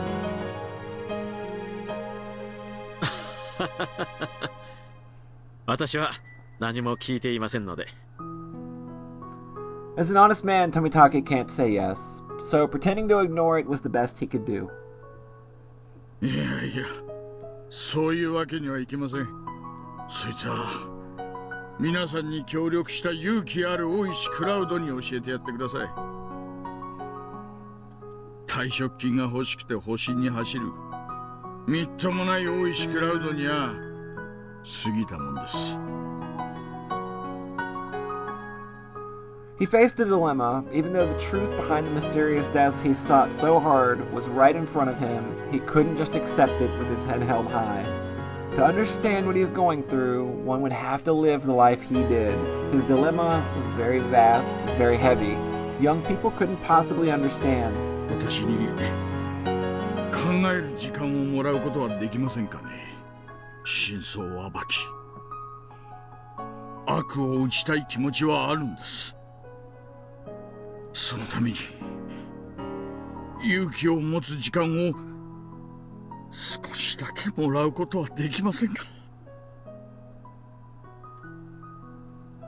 Why is he even asking? Nobody here will force him to make up his mind. Of course, I won't either. However, Oishi needs someone's approval. Oishi is still passionate about his work as a police officer, yet he isn't brave enough to take on this case. He wants somebody to forgive him for that. But nobody can do that, and nobody can stop Oishi from crying. はい。その時間を僕は許します。Hanyu? How long has she been there? Hanyu has arrived. I didn't see her come in, but then again, she's always around. Hanyu is the guardian deity of Hinamizawa, あなた after が all. 決心するのに必要な時間を僕は許します。あなたは今日まで自分に素直であり、そして厳しくもありながら今日までの人生を積み重ねてきました。そんな決して軽くない人生だからこそ、決断を求められる時にもその選択肢は重みを得るのです。軽々しい選択や万有は決して誇らしいものではない。真に誇るべきなのは、あなたのような真に重い人生を歩んできた者が本当に重い選択をした時なのです。 She might sound arrogant to us, but that was exactly what Oishi needed to hear. Right, who among us has the right to admonish Oishi, the eldest one here? No one. No one should be able to. Nobody but one, the one who has been protecting humans for over 1,000 years. Hanyu. あなたが冷静で落ち着きある選択をしようとも、勇敢で男らしい選択をしようとも、私はあなたを称えましょう。それがあなたの悩み抜いた選択である限り。初めて会うお嬢さん、ありがとう。なぜか一番嬉しかった言葉です。臆病な私に時間を許してくれてありがとう。 If it was me, I would have asked Oishi to be my ally and asked him for help. But that wouldn't have reached his heart. Wanting help is my selfish request. I don't know anything about the life he lived, and that's why my words wouldn't reach him. But Hanyu's words did. Hanyu has never told me this, but I can tell she's been watching Oishi since the day he was born. She's been watching all that he went through. That's why she can say that. And why she said she could reach him. Only Hanyu could do that. たった一つだけでいいんです。教えてください。ええ、何でも聞いてください。私はおやっさんをバラバラにして殺した連中を裏で糸を引いていたのはそれは正解ですかね。いいえ、不正解です。ひなみ沢村連続開始事件は全て私たち側から説明できることです。そうですか。Oishi pretended to scratch his head. For so long he pursued the case with the belief, yet someone deeply involved was telling him he'd missed the mark, so he must be feeling at least some frustration. What Irie said wouldn't be enough, so I have to continue. 大石お社様のたたりと呼ばれる事件はどれも村人の暗躍によるものではありません。園崎家も御三家もそして村人も一切が関係ないのです。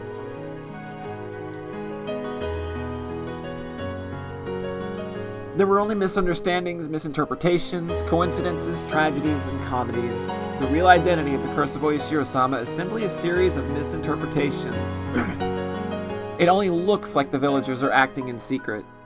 それじゃあ私が今日まで集めてきた園崎家が裏でどうこうっていうのは全部ガセだったって。園崎家当主にはいかなる天才もすべて自らの差し金であるように振る舞うべしという秘密の家訓がありますです。園崎家は何も知らない。いや、それどころか毎年起こる事件に怯えてすらいる。でもそれを家の威厳に組み込むため黒幕を装っているだけなのです。そんな家訓があるんですか。なるほど、納得です。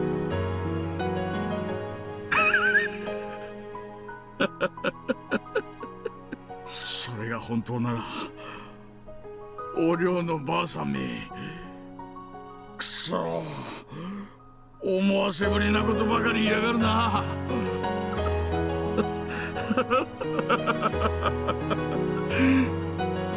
それ本当なんですよね。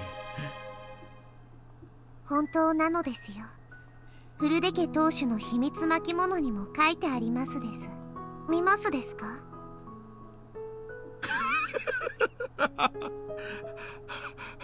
？Oishi over here losing it. He's fucking gone. I have no idea what Oishi thinks is so funny. Nobody here can tell what's going through Oishi's mind, except the girl who's watched over human beings for over 1,000 years. 大石が嬉しい気持ち、僕にはわかりますです。おや、何がわかるって言うんですか？誰かを憎まなくていいというのはとてもとても幸せで気持ちいいことだってわかりますから。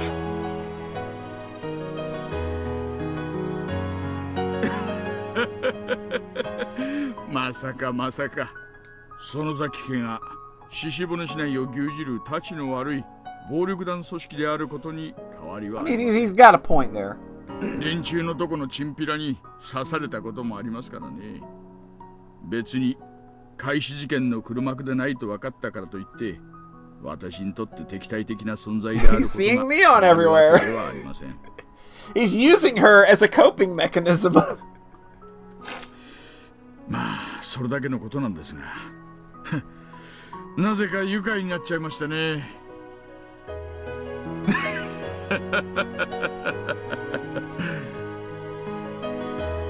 None of us can tell if what Hanyu was saying is right. Oishi believed the Sonozaki family was behind it all. Now that he's learned that they're not, I'm sure he feels like everything he stands for has been made meaningless. But if Hanyu says that that's not the case, to hate someone must be such a painful thing. I can't explain Oishi's laughter. All I can do is speculate.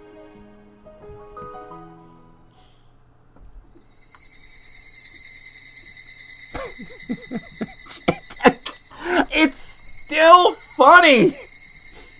Oishi left with a cigarette in his mouth, saying that he wanted to cool off a little. 高野さんが白か黒か、それがわからないことには話が進みませんね。Chicken bacon ranch pizza with Oishi, hell yeah! 富武さんの方の結果を待ってからしか動くことはできないでしょう。リカちゃんがなぜ高野さんをそこまで疑うのか、個人的には高野さんに悪い気がするけれども、でもリカちゃんの言うことにも一理はあった。リカちゃんは大切な身なんだ。その周りには疑わしいものはわずかほども存在してはならないからね。Tomitake is making it sound like he's going to prove Takano's innocence. I guess I can't blame him since he's in love with her. To be honest, I'm also hoping that Takano isn't guilty. Takano understands me, and she was one of my allies. I had a friendship with her. I've trusted her for over 100 years. But Hanyu says that Takano is guilty. If something pops out when we poke her, then the question is how well Tomitake can catch it. To get people to help me, I have to find proof of Takano's guilt. So I just have to trust Tomitake for now. 富武さん、くれぐれも身辺にはご注意を。もし相手が黒ならば、あなたの身に最初に危険が。分かってます。すぐに宿を入江機関に内緒で変更します。本当はすぐにひなみ沢を離れた方がいいのでしょうが、もし高野さんが黒ならばそれはかえって逆効果です。難しいところですね。内定中は普段通りに装うのが処方ですから。もしよろしかったら私の宿に入りますか？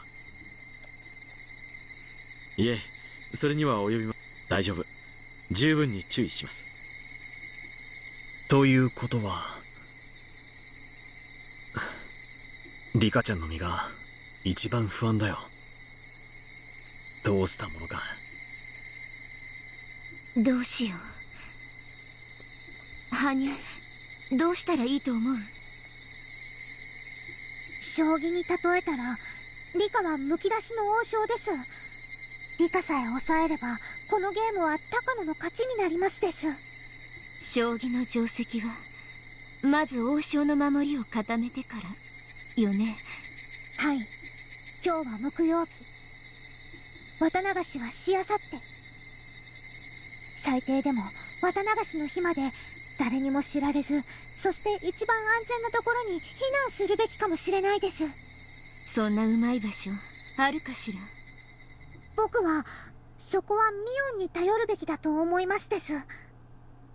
そうね。園崎本家の地下祭宮殿は立てこもるにはとても理想的。そこへは聡子も連れて行くべきだと思いますです。Yeah, Satoko will love it there! Satoko will she'll be so happy to go there! 聡子を残して私だけが消えれば、その行方は聡子が知っているに違いないということになる。残せば聡子にも危険が及んでしまうわね。That means I'll have to tell the truth to at least Satoko and Mion. That the comic plot we discussed wasn't just fiction. Still, I always seem to underestimate their reliability. It really is beyond my imagination. I need to talk to them. I have a feeling they'll believe me. They're my steadfast allies after all. 僕たちはしばらくの間、ミーの家なら身を隠すことができる場所がありますのです。そこはとても安全？はい、秘密の防空壕みたいなとこなのです。中には何でもあって1ヶ月くらいこもることもできるに違い It's な an い air で raid す。 shelter. It's got everything we need. Canned food, ramen, running water, toilets, showers, murder implements. The Sonozaki family's underground storehouse is a very basic necessity in case someone actually had to live there due to some complication or another. Mion has mentioned before that it's like a unique vacation house. I don't know how you can call a place with a torture room a vacation house, though. 高野さんの調査がすぐわかるか当分かかるかやってみないとわからないけど、 A big hole to hide bodies, yeah. 何かわかったらミオンちゃんの家に連絡するということでいいかな。それが助かりますです。今だから白状するけど、山犬は保安上の理由からリカちゃんの家の電話を盗聴できるようにしている。その方が都合がいいね。僕の恥ずかしい話は全てみんなに聞かれていたのです。いや、聞ける設備が設けてあるだけで普段の会話を全て聞いてるわけじゃないんだ。年に数回ある保安訓練の際にそれをしているだけなんだよ。多分診療所の私の電話も盗聴されてる You んで would しょ be う a ね。 fool not to think that it's tapped, EDA. Good lord. そこは施設の性格上からご了承いただきたいところです。失礼。その盗聴の具体的方法は？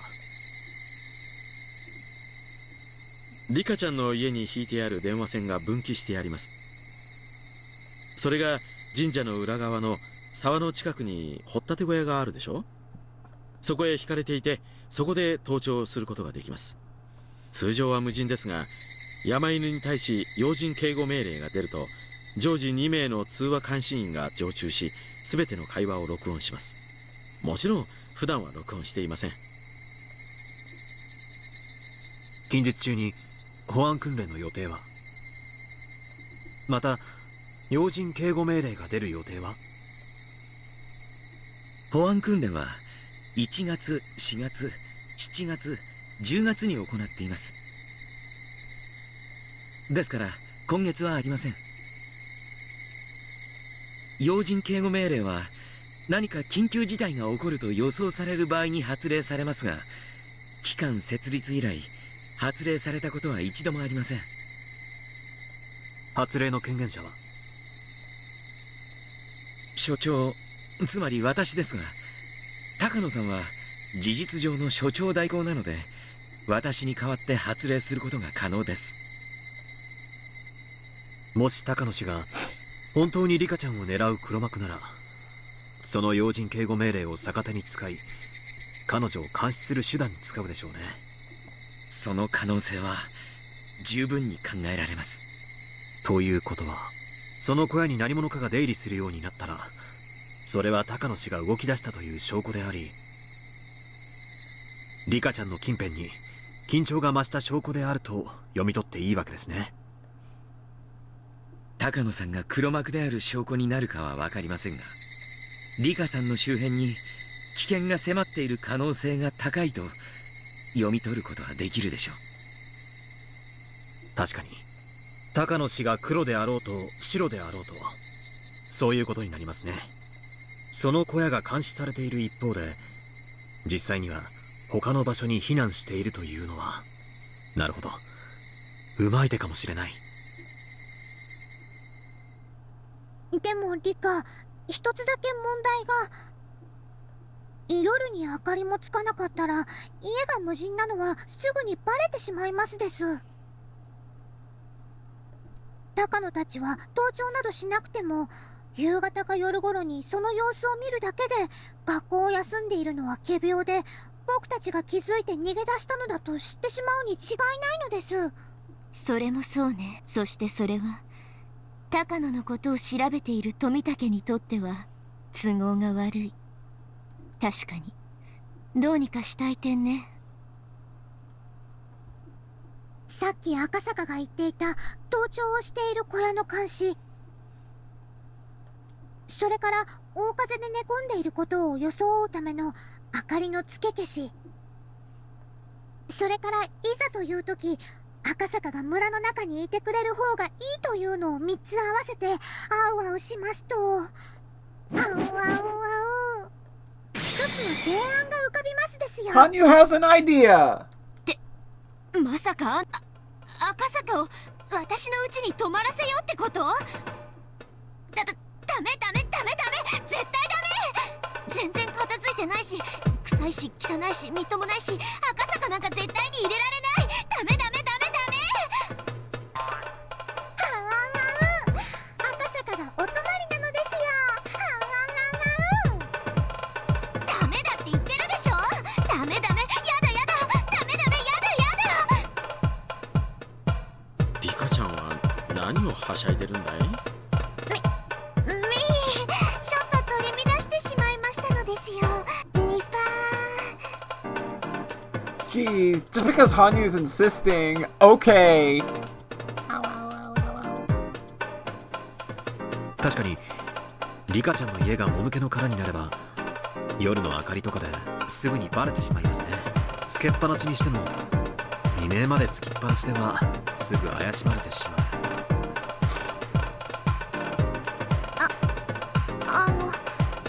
赤坂、僕がいない間、赤坂が僕のお家にお泊まりするというのは、どうでしょう。なるほど、それはうまい手かもしれない。リカちゃんさえ良ければその手で行きましょう。 Akasaka seems to think it's a pretty good idea. Am I selfish for wanting him to get a little embarrassed about staying at my house? I should be ashamed of myself. Ow, ow, ow. Everything is set. Tomitake is going to get in touch with his colleagues at Tokyo and start an investigation on Takano. That's all. That's all we can do from our end. Irie is going to lead his normal life. To act normally after something like this will be pretty difficult, but there really isn't anything else for him to do right now. Takano is sly. She'll never let Irie ruin her plans. Actually, Irie only comes into the picture after Takano has been exposed. Oishi didn't say that he would help, but he said he wouldn't interfere with us. In fact, there are some people with ties to the Mountain Dogs at the police department too. It's probably best if Oishi acts normally like Irie is. I'm going to tell Satoko the truth and hide at Mion's house for a while starting today. I don't know how long I'll have to hide, but it'll at least be until something happens. Akasaka is going to stay at my house and make it look like I'm at home sick. If something happens, coming all the way from Okinomiya would take too long. It feels much better to have him stay at in the village. Everything will begin only once Tomitake finds out something. Irie says he hopes things will get moving soon, but I don't think we need to worry about that. They'll try to kill Tomitake on the night of Watanagashi, on Sunday, in 2 days from today. That has never changed in many, many worlds, so that's definitely their plan. In other words, even if Tomitake doesn't find anything, the wheels will start turning in 2 days. I'd warned Tomitake again to be extremely careful, but still. If I still get killed, I'll curse your family for 7 generations after I die.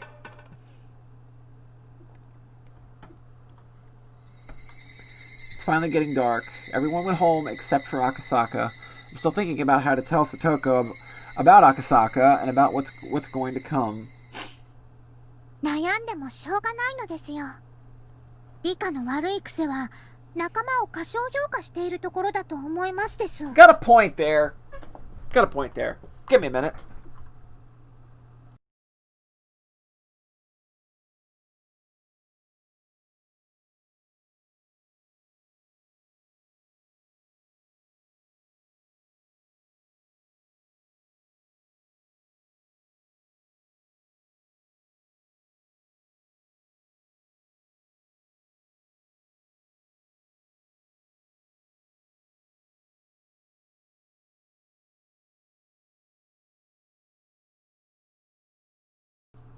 Alright, sorry about that. とはいうものの、今日学校でみんなで楽しく話していた漫画の話が実は本当でした。下手をすればあなたも殺されますなんて急に言って信じてくれると思う？それに聡子にとってこんな初対面の男まで急に連れてきて。聡子が信じないと思いますか？ You've been summoned by Spider Mion! How's it going, nerds? Yeah, it happened to us too.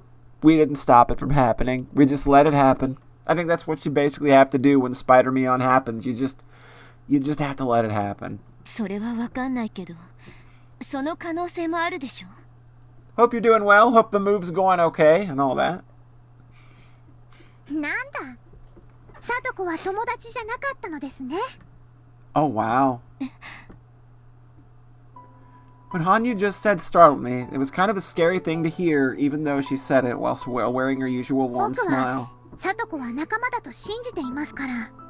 聡子に話せばきっと信じてくれて。That's good to hear. That's good to hear. I know moving is a pain in the ass, but I'm glad it's going well for you. でも、リカは聡 The 子を worst 信 is じられない almost と over, 言 at っていま least, す。right? それはリカにとって聡子が友達ではないということです。その程度の存在なら話しても時間の無駄なのです。はうわうわう。聡子なんかほったらかして僕たちだけでミオンのところに行っちゃいましょうです。 Look at her go! Look at where we were last arc with this girl, and look at her now! Look at her now. That newfound resolve. You love to see it. バカ！あんた何を言ってるの？そんなわけないでしょ。聡子は私の一番の親友で。リカが真実を話す価値がないならそれはその程度のものです。リカの言う一番の親友なんて野良猫に毎日餌をあげてるだけと同じ程度です。リカは聡子のことをそんな程度で済まわしていたとは僕も驚きです。誰もそんなこと言ってないでしょ。聡子は親友よ。私の一番のね。そうよ、あんたよりも。でも信じてくれると信じてない、野良猫に餌をやって日々を一方的に愚痴るだけの関係。猫さんは何もできないって分かってるからその上で愚痴ってるだけのそれだけの関係。はんはん、聡子はかわいそうに。リカの一番の親友だと信じているのにそのリカにはそうだと思われていないのです。はんわんわん。こんな。I tried to slap Hanyu, but I couldn't touch her! My hand went through her cheek and hit only the air. I can't believe she made herself incorporeal again. But dang! She turned herself into Mion! That's not fair!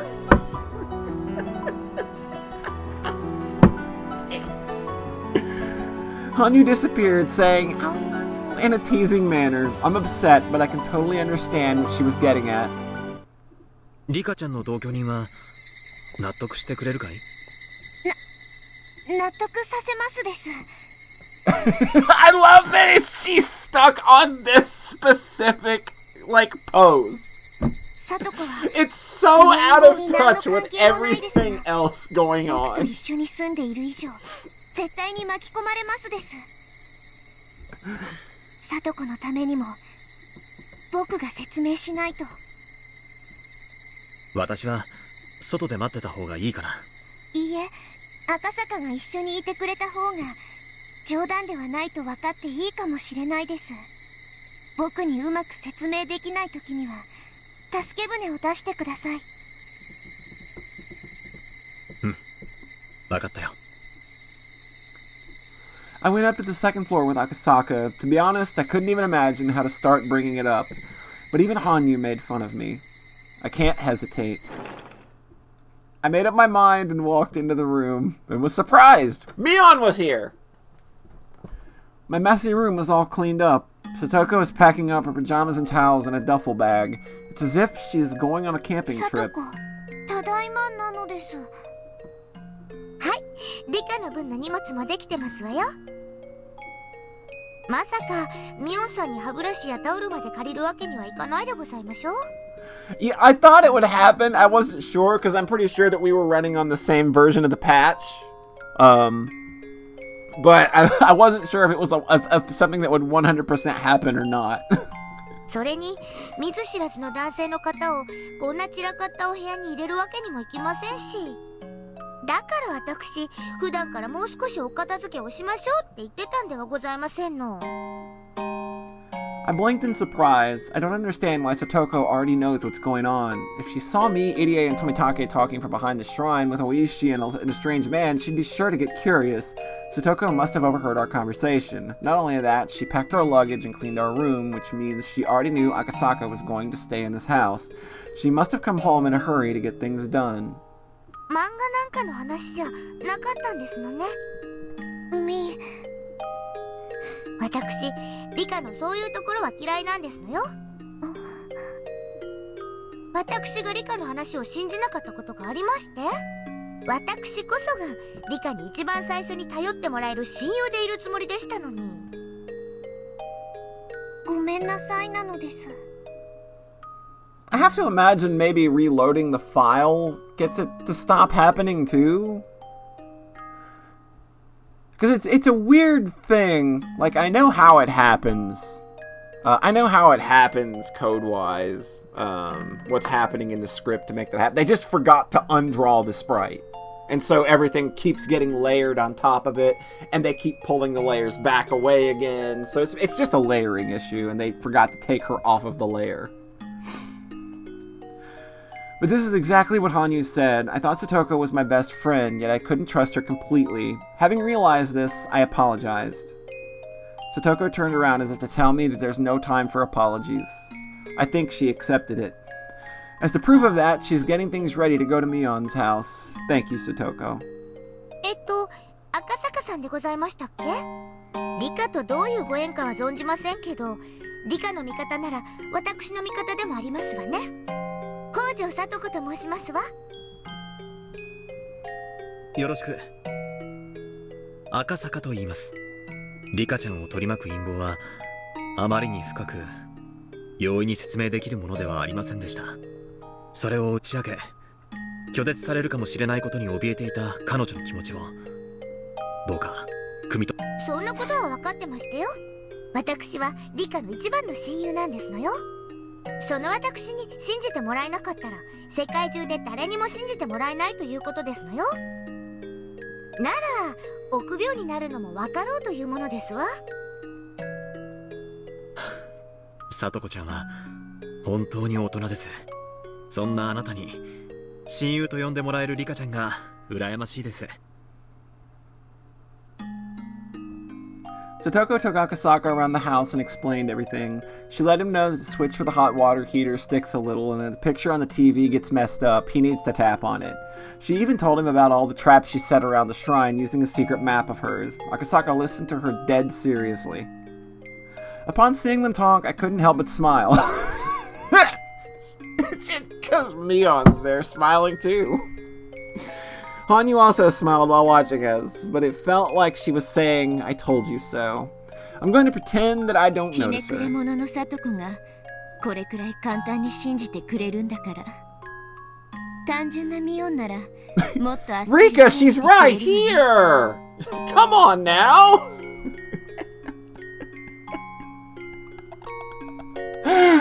疑い知らずの圭一も信じるだろうし、こういう時はやたらと勘のいいレナも信じてくれるだろうし、どいつもこいつもきっと Honey didn't reply, but she smiled as if she's happy to see that I grew a little. 冷蔵庫の蓄えも十分ですわね。リカ、せっかくお留守をお願いするんですのよ。今夜くらいご馳走しないと失礼に当たりましたよ。それに万が一ということがありますもの。ミオンさんの家へはもう少し遅くなってからお伺いした方がいいですわね。そんな、どうかお気遣いなく。こう見えても食事くらいなんとかできますので。はあ、リカの手料理をご馳走するチャンスなのですよ。今日のあんたは調子に乗りすぎ。 Hanyu is really rubbing this in. She's having a real good time having something over on Rika, and it's pretty funny. そうね、サトコ。美味しい食事をご馳走しないとね。そうそう。冷蔵庫に入ってる特用激辛キムチの大瓶を出してもらう。Oh no! Oh no, Hanyu, you have sealed your fate! ああ、激辛じゃなく極辛の方が良さそうね。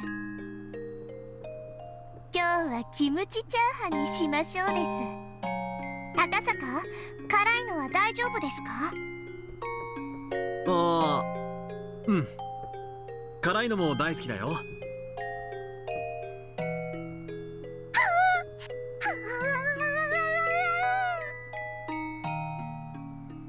それと冷蔵庫のシュークリームはもう賞味期限が切れて Throw them away! ましょうです。 Get them out of here! They're trash! あー、残念残念。 What a waste! モグラの高級店の美味しいやつだと聞いてたのに残念なのです。今